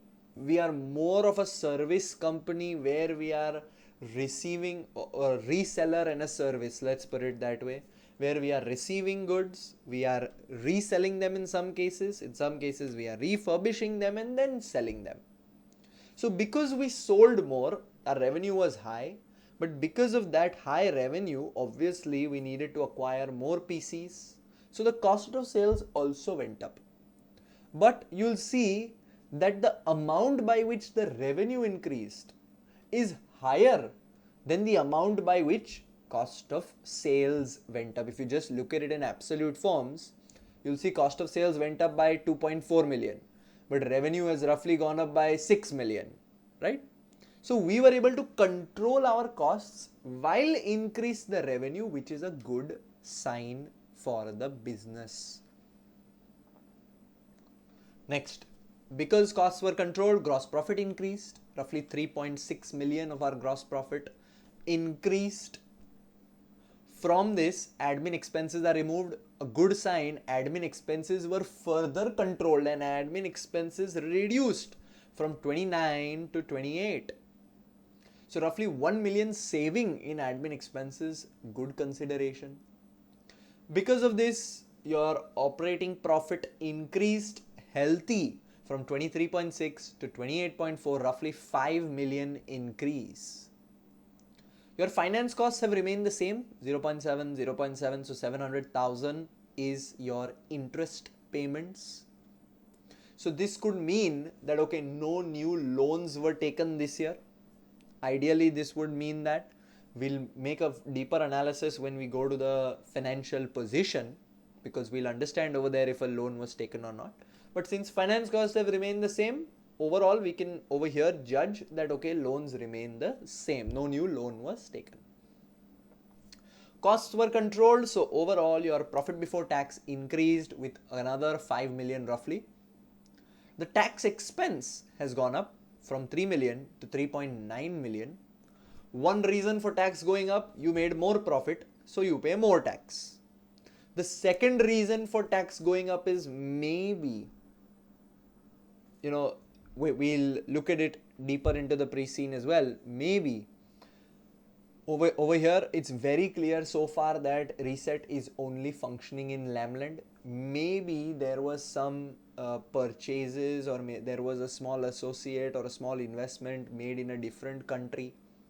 So the taxation was different over there. So generally there can be two reasons. Over here, majorly we'll stick to, okay, revenue has gone up, so tax has gone up. But in the future, this tax can also be spinned off this way.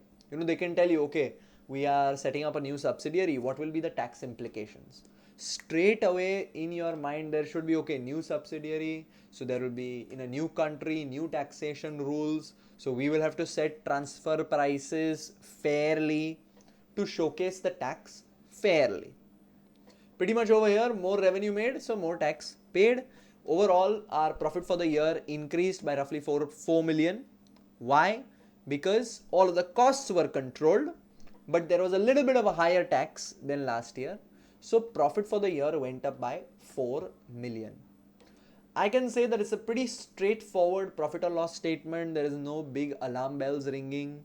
It's a healthy revenue, a big revenue, and a healthy profit as well was generated. Roughly 10% of our revenue became my profit, which is good in an overall view. But now we need to see how we can expand our revenues further. From 197 it only went to 203. How do I quickly take it up to 240, 250? This could be the need for expansion. This could be the need for geographical diversification, coming up over here. Because currently you're in a healthy position, mature market. What if I take a little bit of a risk, like is the nature of Ressett, and look to grow my revenues? That can be a consideration that we make over here, but pretty standard profit or loss. Now see, it's very difficult to remember the absolute numbers.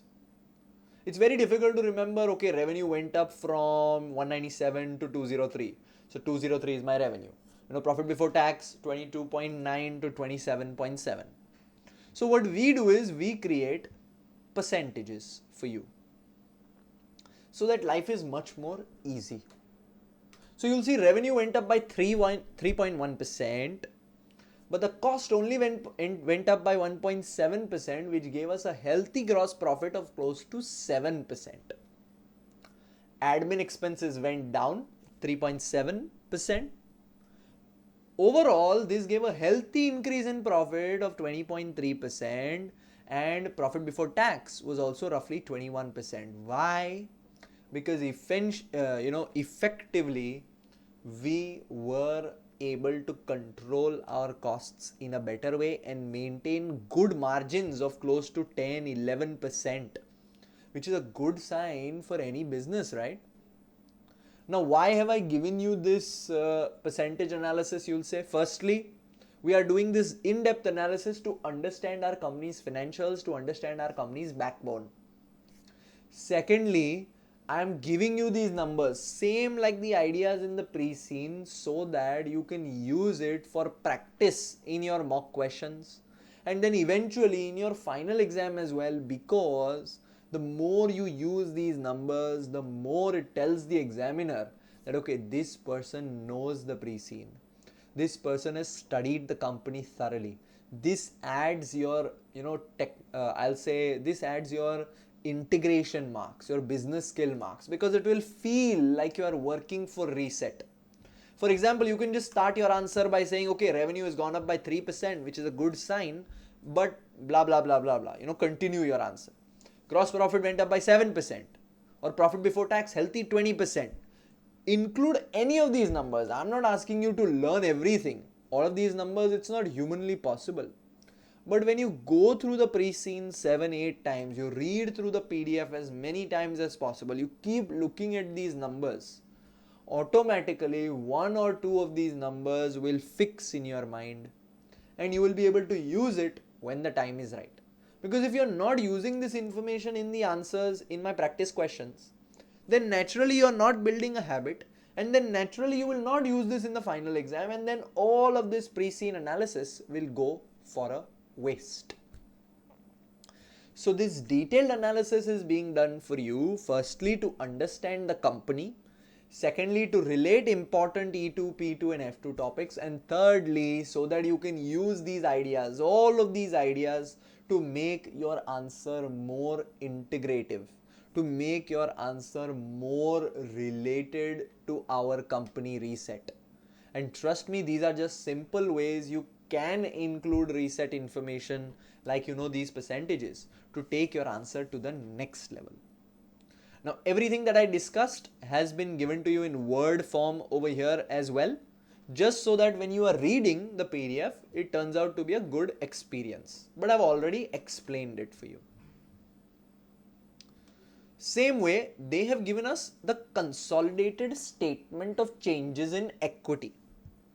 Now this is another sign that we are already a listed company, because consolidated statement of changes in equities are only needed to be published for listed companies. And also one more sign is that dividends have been paid out, and this is shown in your CS, consolidated statement of changes in equities.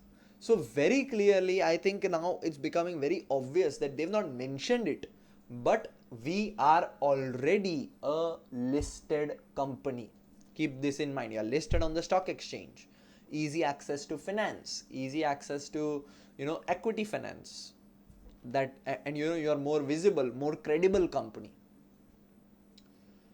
So we'll start with the balance at the beginning of the year. You had retained earnings of 20.2. Share capital remains 6 million, which means no new shares were issued. Okay, straightforward. To this opening balance, we'll add our profit for the year. And from the profit, we'll subtract 22.9 million because this was paid out, gone out to my shareholders. So my balance comes up to 21 million as my reserve, as my retained earnings. Now, ideally, if there would have been any foreign exchange transactions, your foreign exchange buying, foreign exchange fluctuations, there would be a foreign exchange reserve which would also show in your statement of changes in equity. They've not shown it over here, which very clearly means that right now everything is happening locally. Another expansion which can occur, which can happen. So your foreign exchange rules, IS 21, within consolidated statement of changes in equity and by itself become very, very important. Another important consideration is we made a profit of 23.8. Out of that, 22.9, which means 96% of my profit was paid out as dividends. Whatever profit you're making is pretty much everything is being paid out as dividends, which very clearly means and shows that, okay, currently the company is not looking to build its reserves, which means the company currently doesn't have any huge expansion plans. Because if you have any huge expansion plans, would you pay out such a large dividend? You would try to build up your reserves so that you can use these funds for your expansion. Every company does that. So on the outlook, I see that, okay, no huge expansions are planned, and if there is an expansion, it will majorly be funded through debt or equity because we are not building internal reserves.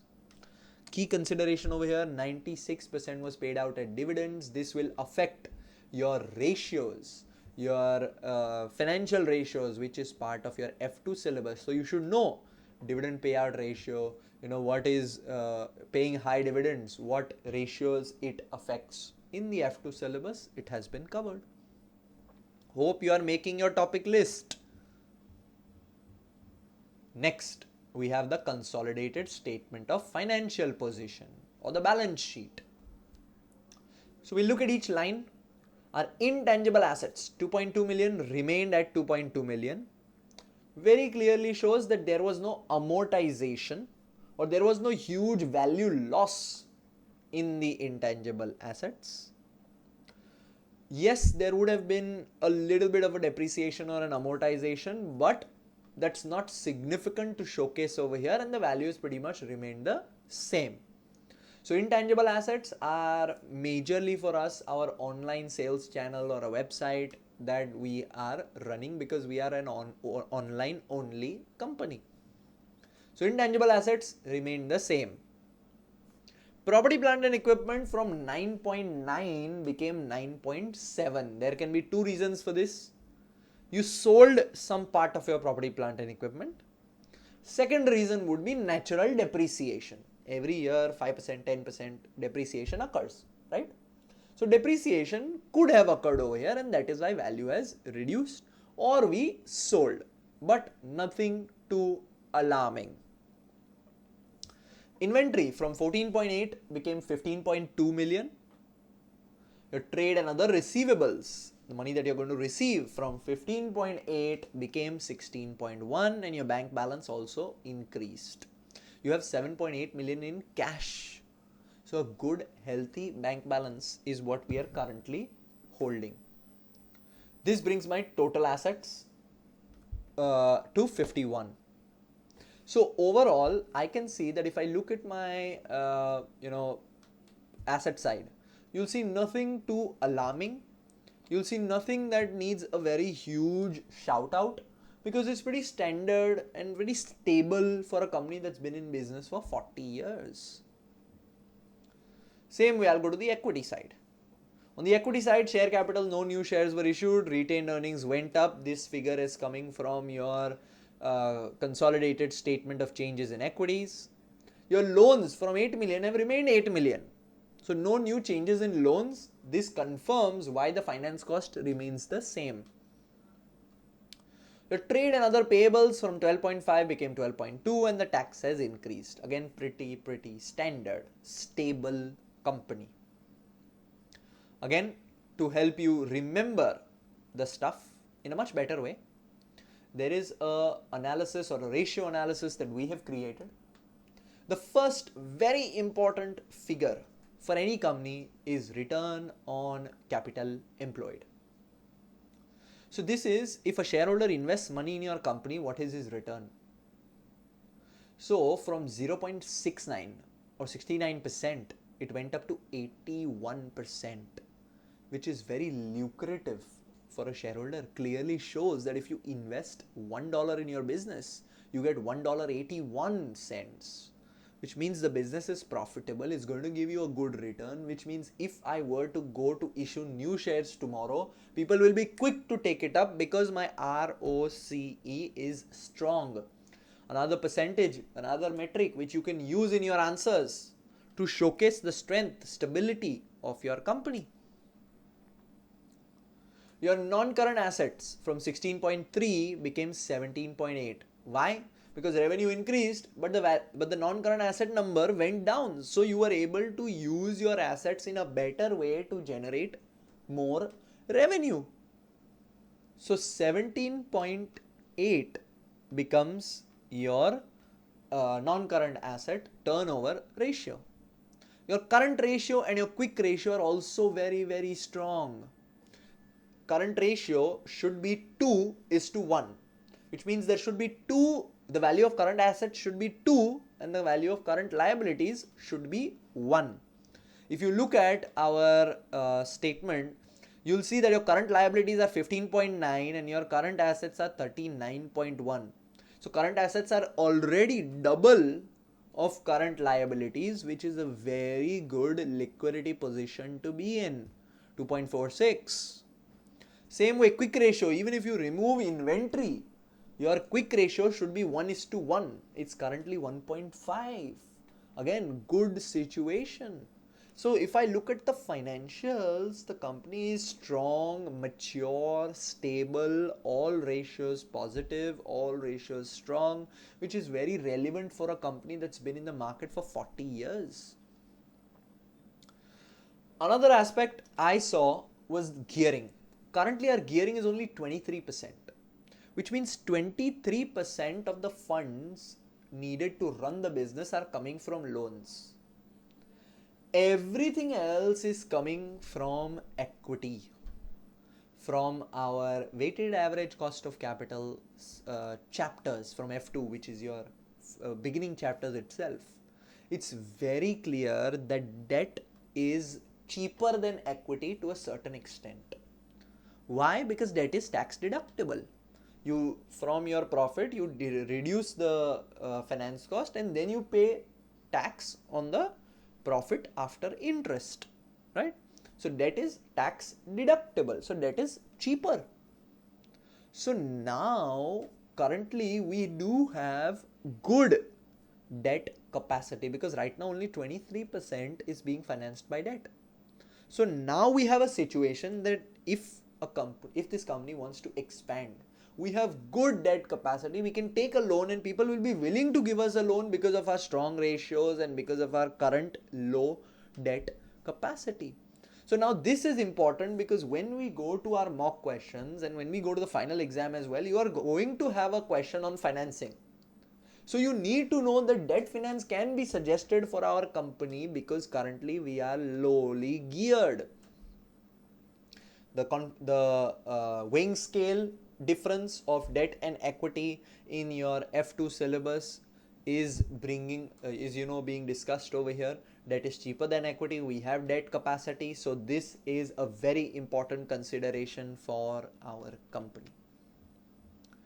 Again, everything that I spoke of has been put into words over here so that life is easier for you when you are also reading. But this was the financial analysis for my company.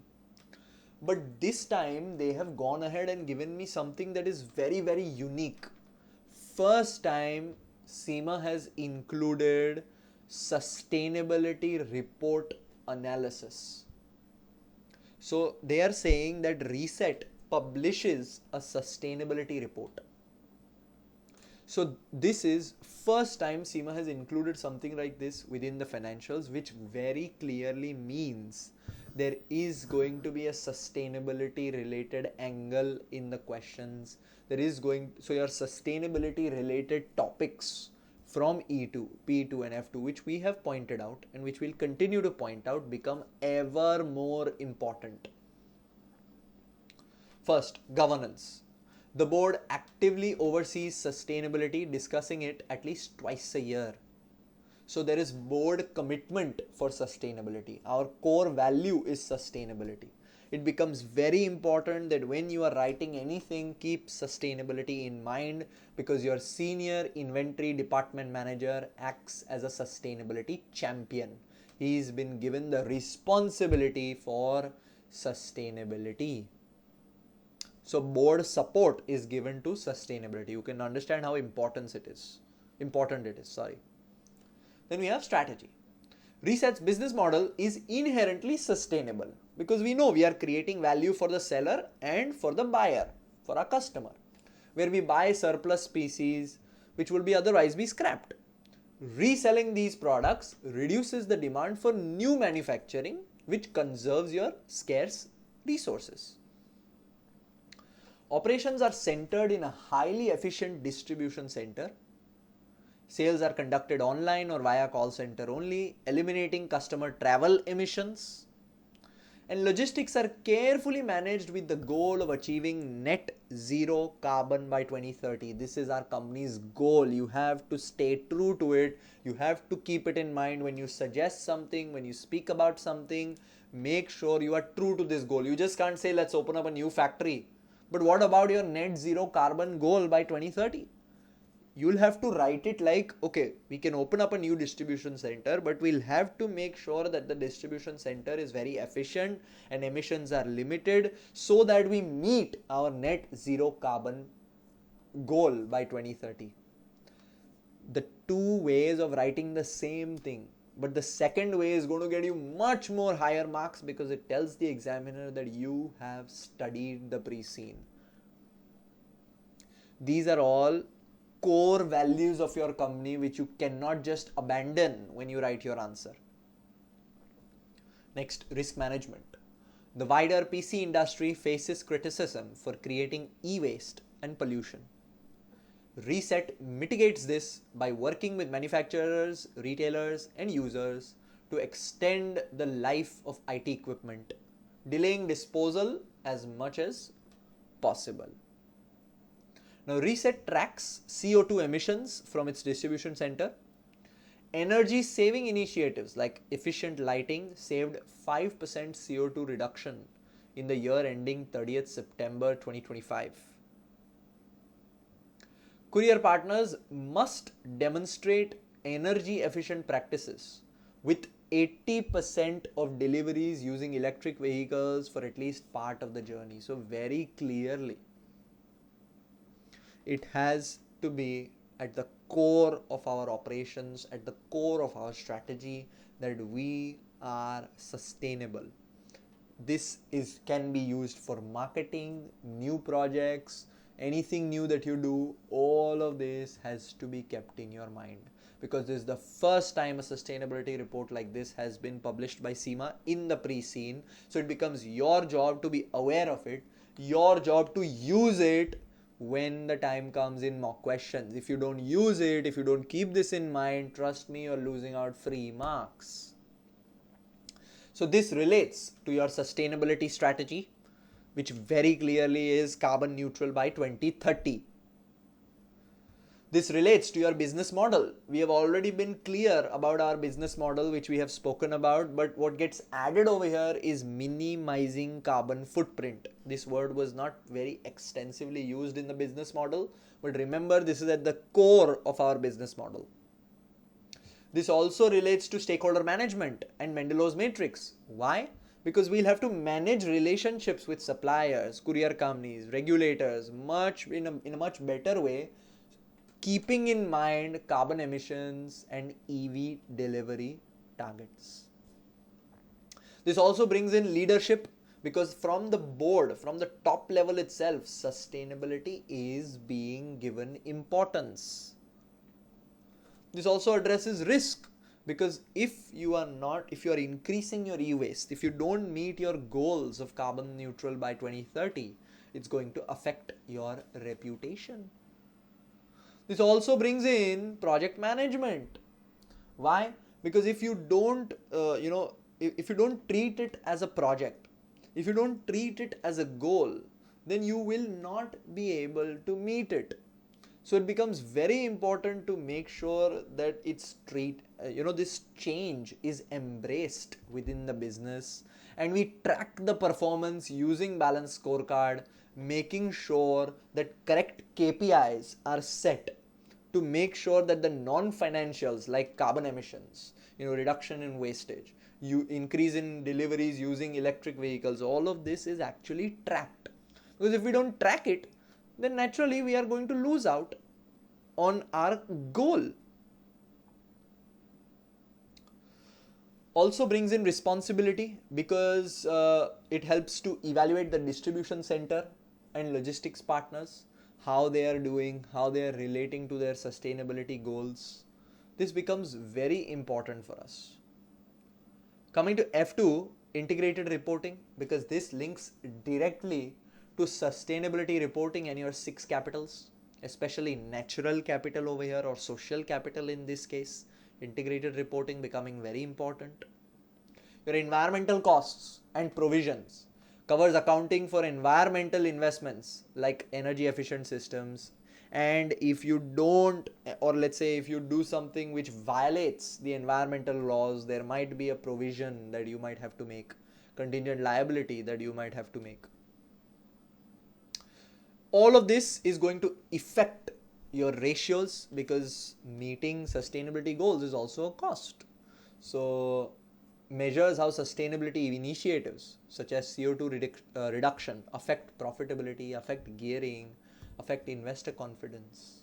So this becomes a very important revelation in the pre-scene, because it's been given extensively to us as a separate report this time around. Now to the next aspect, where they've given us some very interesting information. They've given us information about our direct competitor, which is FixUp. Now we already know that in this market there is place for only 2 people selling resellers and refurbishers, which is Ressett and FixUp. This market cannot take a third player. So our major rival is going to be FixUp, especially because of the nature of this industry, where it's so price sensitive, where it's so cost sensitive. So deep competitor analysis, benchmarking with the competitor is going to be very important from your P2 syllabus. Now FixUp is Resett's closest direct competitor, with the only major PC peripheral and consumables reseller in Lamland. It has a very similar business model to Ressett, purchasing PCs, peripherals and consumables from manufacturers, retailers and corporate IT users. So pretty much exactly the same as mine, just the brand is different. So a detailed competitor analysis is very important. And to do this analysis, we will start off with the financials, because that is what they have given us. So the first thing they have given us is the consolidated statement of profit or loss. Now what I'll do with you is, I will go through side by side the absolute numbers, and then I will show you a comparative analysis that we have made between Ressett and FixUp for a better understanding. So first let's look at the absolute numbers for fix up on the right hand side. It clearly says that their revenue was 187 million in 2025. So very clearly, in terms of revenue, they are a smaller company than me. But if I look at it, their revenue from 2024 has gone up by 17 million. Mine was only 6 million. So in terms of revenue right now, we are higher, but their percentage growth of revenue is much higher than that of ours. Maybe it means that in the next 2-3 years, they will overtake us in terms of revenue.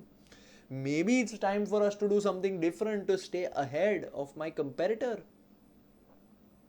Their cost of sales from 127.9 also went up to 138.4, which clearly showcases that okay, revenue went up, but their cost of sales has also gone up by close to 11 million.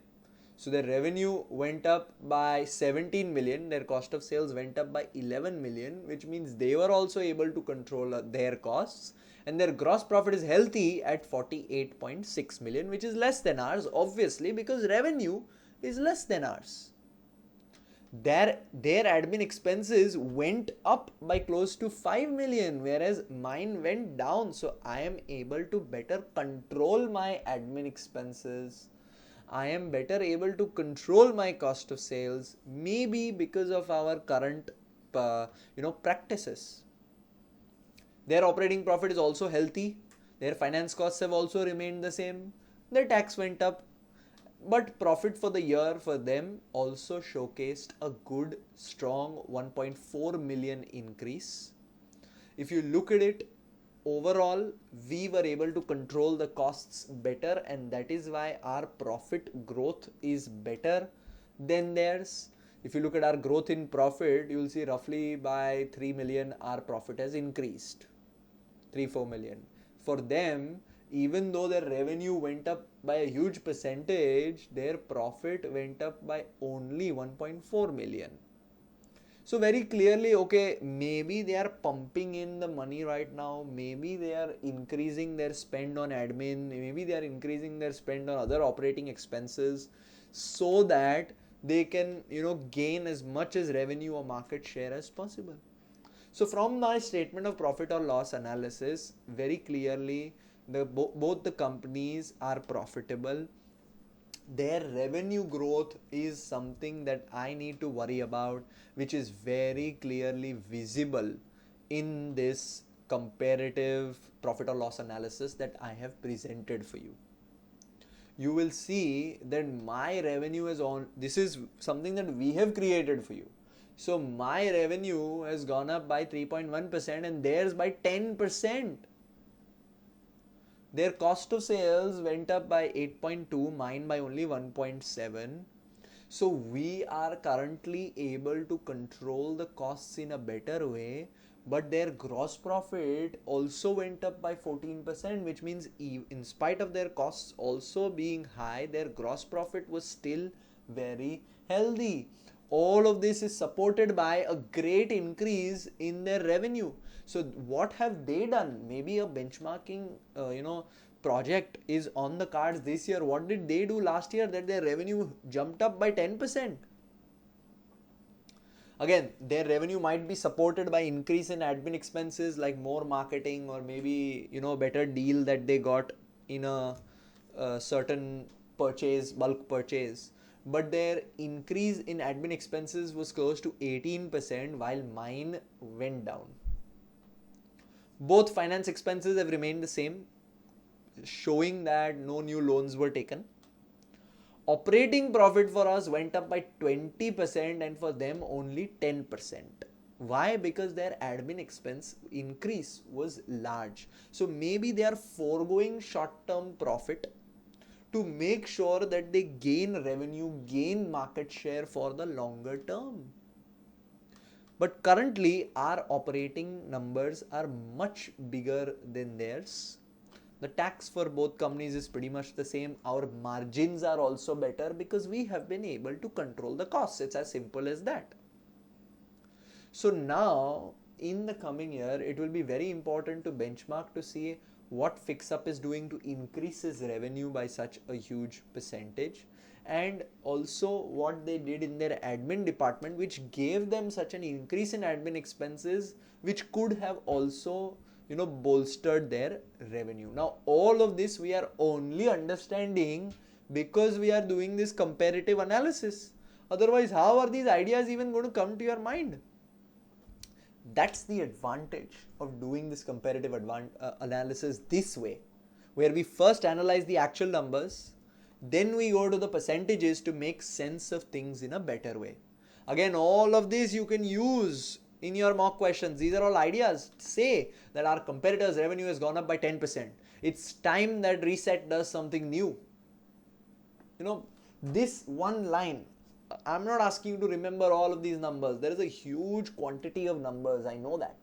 But one number, two numbers, here or there, if you just try to remember and put it in when the time comes, it will definitely add value. Next, we have the statement of changes in equity. Now, we had paid out a dividend of 96%. Our dividend payout ratio was 96%. If you look at them, their dividend payout ratio was also 91%. So maybe right now we are leading the market in terms of market share, in terms of revenue. So they are copying us so that shareholders are happy, so that their shareholders are also happy, so that their company is also seen as strong because they are also paying out 91% of the dividend, of the profit, as dividend. So there could be two things. Maybe Fix Up is trying to be as close to us in terms of dividend payment as well, so that they are also viewed as a positive company. And second, this could be general market practice, that in this market a big percentage of dividend is expected by people who invest within the business. Third, also one more is coming to my mind. Both companies don't have any future big plans ready. That is why rather than keeping the funds, building their reserves, they are paying them out. 3 reasons. But again, nothing too alarming because both companies are paying off a huge percentage of dividend. Maybe one way for us to be different could be to hold back the dividend and invest the money in a place which will give us future revenue increase, which will give us future benefits. That could be something that we think of. That could be a finance strategy as well. Maybe this year don't pay out the dividends, so you gain that much money, use it somewhere else in a positive NPV project, giving you long-term benefits. If you explain that to your shareholders in your AGM, obviously, majority shareholders might be happy to go ahead with that plan.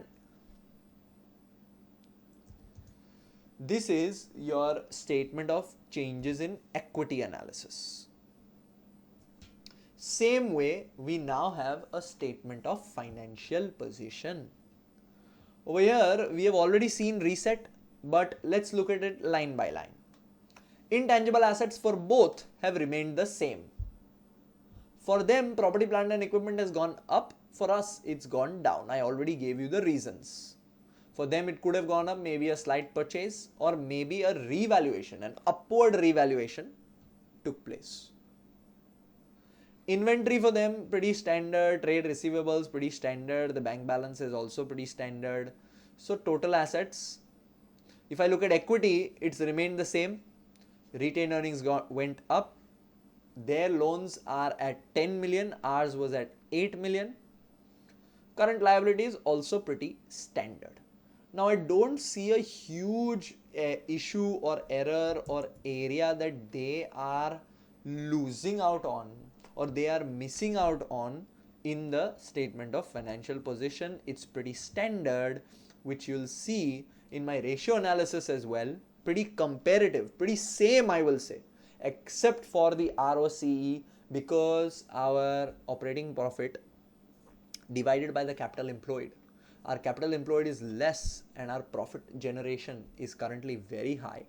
That is why we are currently a more lucrative investment. This is something that we need to bank on, market on, because our ROCE is 81%. Theirs is 58%, still very high, but still lower than us. All the other ratios you'll see, their liquidity is strong, similar to ours, if not better. Their current ratio, quick ratio, both are good. Their non-current asset turnover is also good. Their gearing is also pretty same to ours, 28% and 23%. So I'll say both these companies are pretty much identical in terms of the financials, just that we are a larger company in terms of revenue and in terms of asset base slightly. Because currently our asset base is 51 million, theirs is 49 million. So pretty identical. Nothing setting these companies apart except for the fact that these are two different brands. So this was your comparative analysis. So within my precine PDF as well, I have made it a little bit different, because see, first, like we did for Ressett, that's how we've done it for fix up. So first we took the numbers, the actual numbers, then we gave you a percentage analysis. Same for statement of changes in equity. Then we took the actual numbers for financial position. Then we gave you an analysis. And then there is the comparative analysis, which I've discussed. So I've given it to you in a logical flow, but I've explained it in a little bit of a different way just to make better sense of it. But nothing is missed out. Everything has already been covered by me. You don't have to worry. That brings me to the news analysis section, which is the last section of this precine. Now the news analysis section, I always ask students to go through it at your own time, at your own pace, reading it carefully. But this time around, I am going to provide a quick analysis, a quick summary, a quick go through with you. Plus you will also be reading it from the PDF at your own time. But I'm going to provide a quick summary synopsis for you. So quickly, first article is about the hazards of electronic waste. Now electronic waste is anything that is discarded which is an electronic device. This is a growing problem. 60 million tons of e-waste is dumped every year. Forecast suggests that it's going to become 80 million. The growth of e-waste is blamed on the continuing development of electronic devices. E-waste is toxic. It has lead, mercury, cadmium, other chemicals which are harmful. These metals and chemicals can pollute land and rivers and can make their way into your food chains. So 5 times more e-waste is dumped each year than is actually processed. Now all of this clearly points out to a problem which you are already dealing with, because you are different. Your differentiation strategy is you are already highly sustainable from the top, from the management, which we know. So this is something that we can market on. We always need to make sure that our environmental action should be reported transparently, like your natural capital, like your social capital. This will boost investors and trust of customers. So this is something that we have already acknowledged, because our carbon neutral goal of 2030 and our business model of prevention of e-waste, because we are refurbishing and selling, is already an opportunity for us. How we market it, how we differentiate ourselves on it is going to be an important consideration here. That's the first article. The second article is take care when donating an old computer to charity. Now when Lydia bought herself a new laptop, she decided to donate her old machine to a charity, hoping that someone would make use of it. Unfortunately, she found herself in serious financial difficulty after the charity sold her old laptop in order to raise funds, and the buyer stole her identity.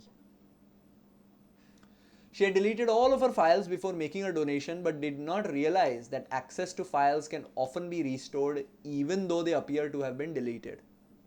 The person who bought her old computer appears to have had the necessary skill to restore her files, obtain her personal identity, and use it.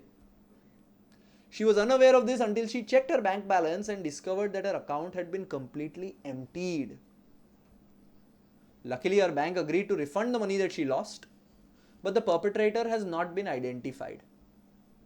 Professor Edward, an expert in computer security, told the Lambland Daily News that it is possible to delete computer files permanently, but doing so requires security software and ability to use it.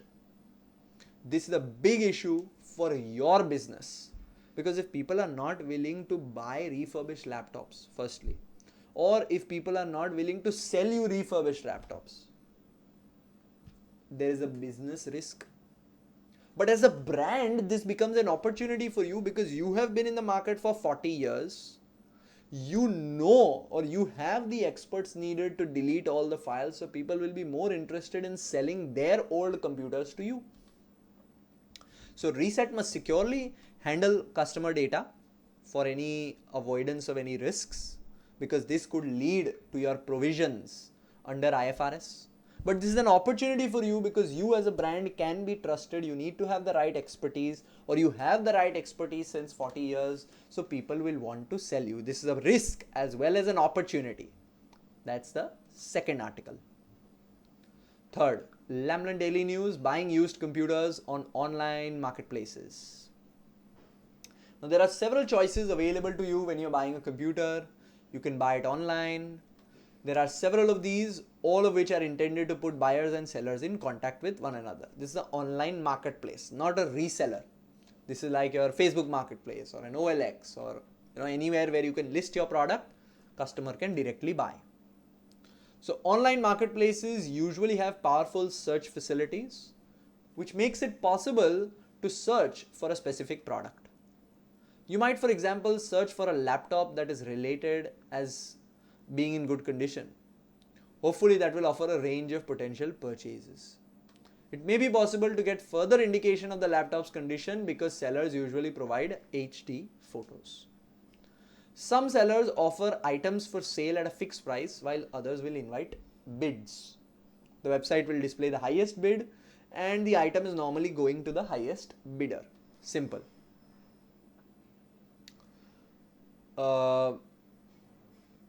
Moving on, you might feel reluctant to buy an expensive item such as a computer from a stranger on a website. And online marketplaces usually offer buyers the opportunity to leave feedback on sellers. You should, however, remember that you are relying on the seller to pack the item, ship it to you after you have made the payment. Now, online marketplaces are your competition, because online marketplaces compete on low prices. But Ressett is different because we have our own quality checks, our trust, our brand, which is building since 40 years. A very important situation over here is target costing. To compete with online sellers, Ressett must set prices based on what customers are willing to pay. You might have to work backwards. So your target costing comes into the picture over here, because we have to be different from that of online marketplaces because they are your competitors. So first news article was about e-waste, which we are already dealing with because of our sustainability. Second one was about risk as well as opportunity. Third one was again about a competitor and how we can be different from our competitor. After that, there are extracts from frequently asked questions on Ressett's website. Because we are an online only system, it becomes very important for us to have FAQs on our website, and so that customers can know the answers to the most common questions.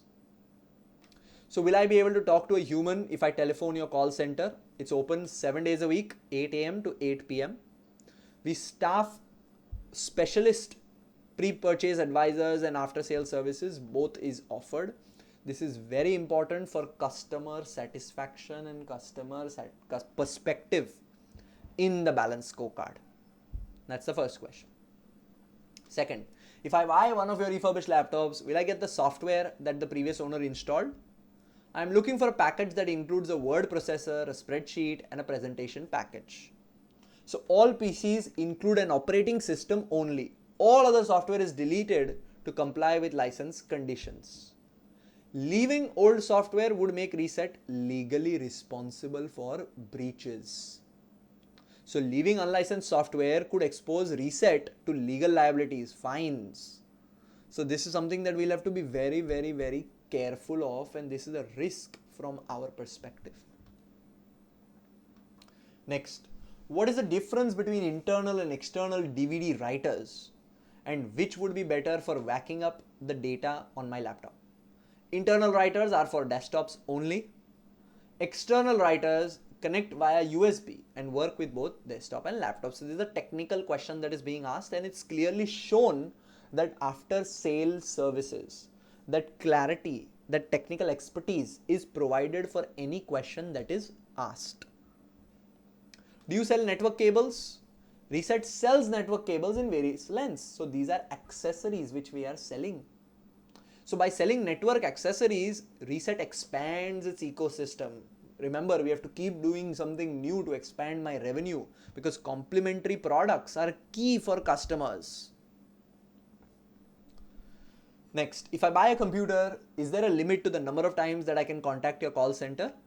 Unlimited technical support is provided. This is again a KPI for customers in the customer perspective, because that's what customers want, support. After that, I have provided a quick SWOT analysis, let's say. The issues, the trends, the positives, the opportunities. I've already discussed it with you, but I've put it into word form over here for you to read at your own pace, because that will bring me to the end of this marathon pre-scene analysis. You see how well it's created? This is only one part of the material. You have now mock questions coming up next, live lessons starting next. So it becomes very important to be first clear about our company Ressett, and then all the other aspects will come from us at the right time. For any questions, always reach out to us, help@fintutors.com, or you have my WhatsApp as well, where you can directly reach out to me and we will be happy to help you. Thank you.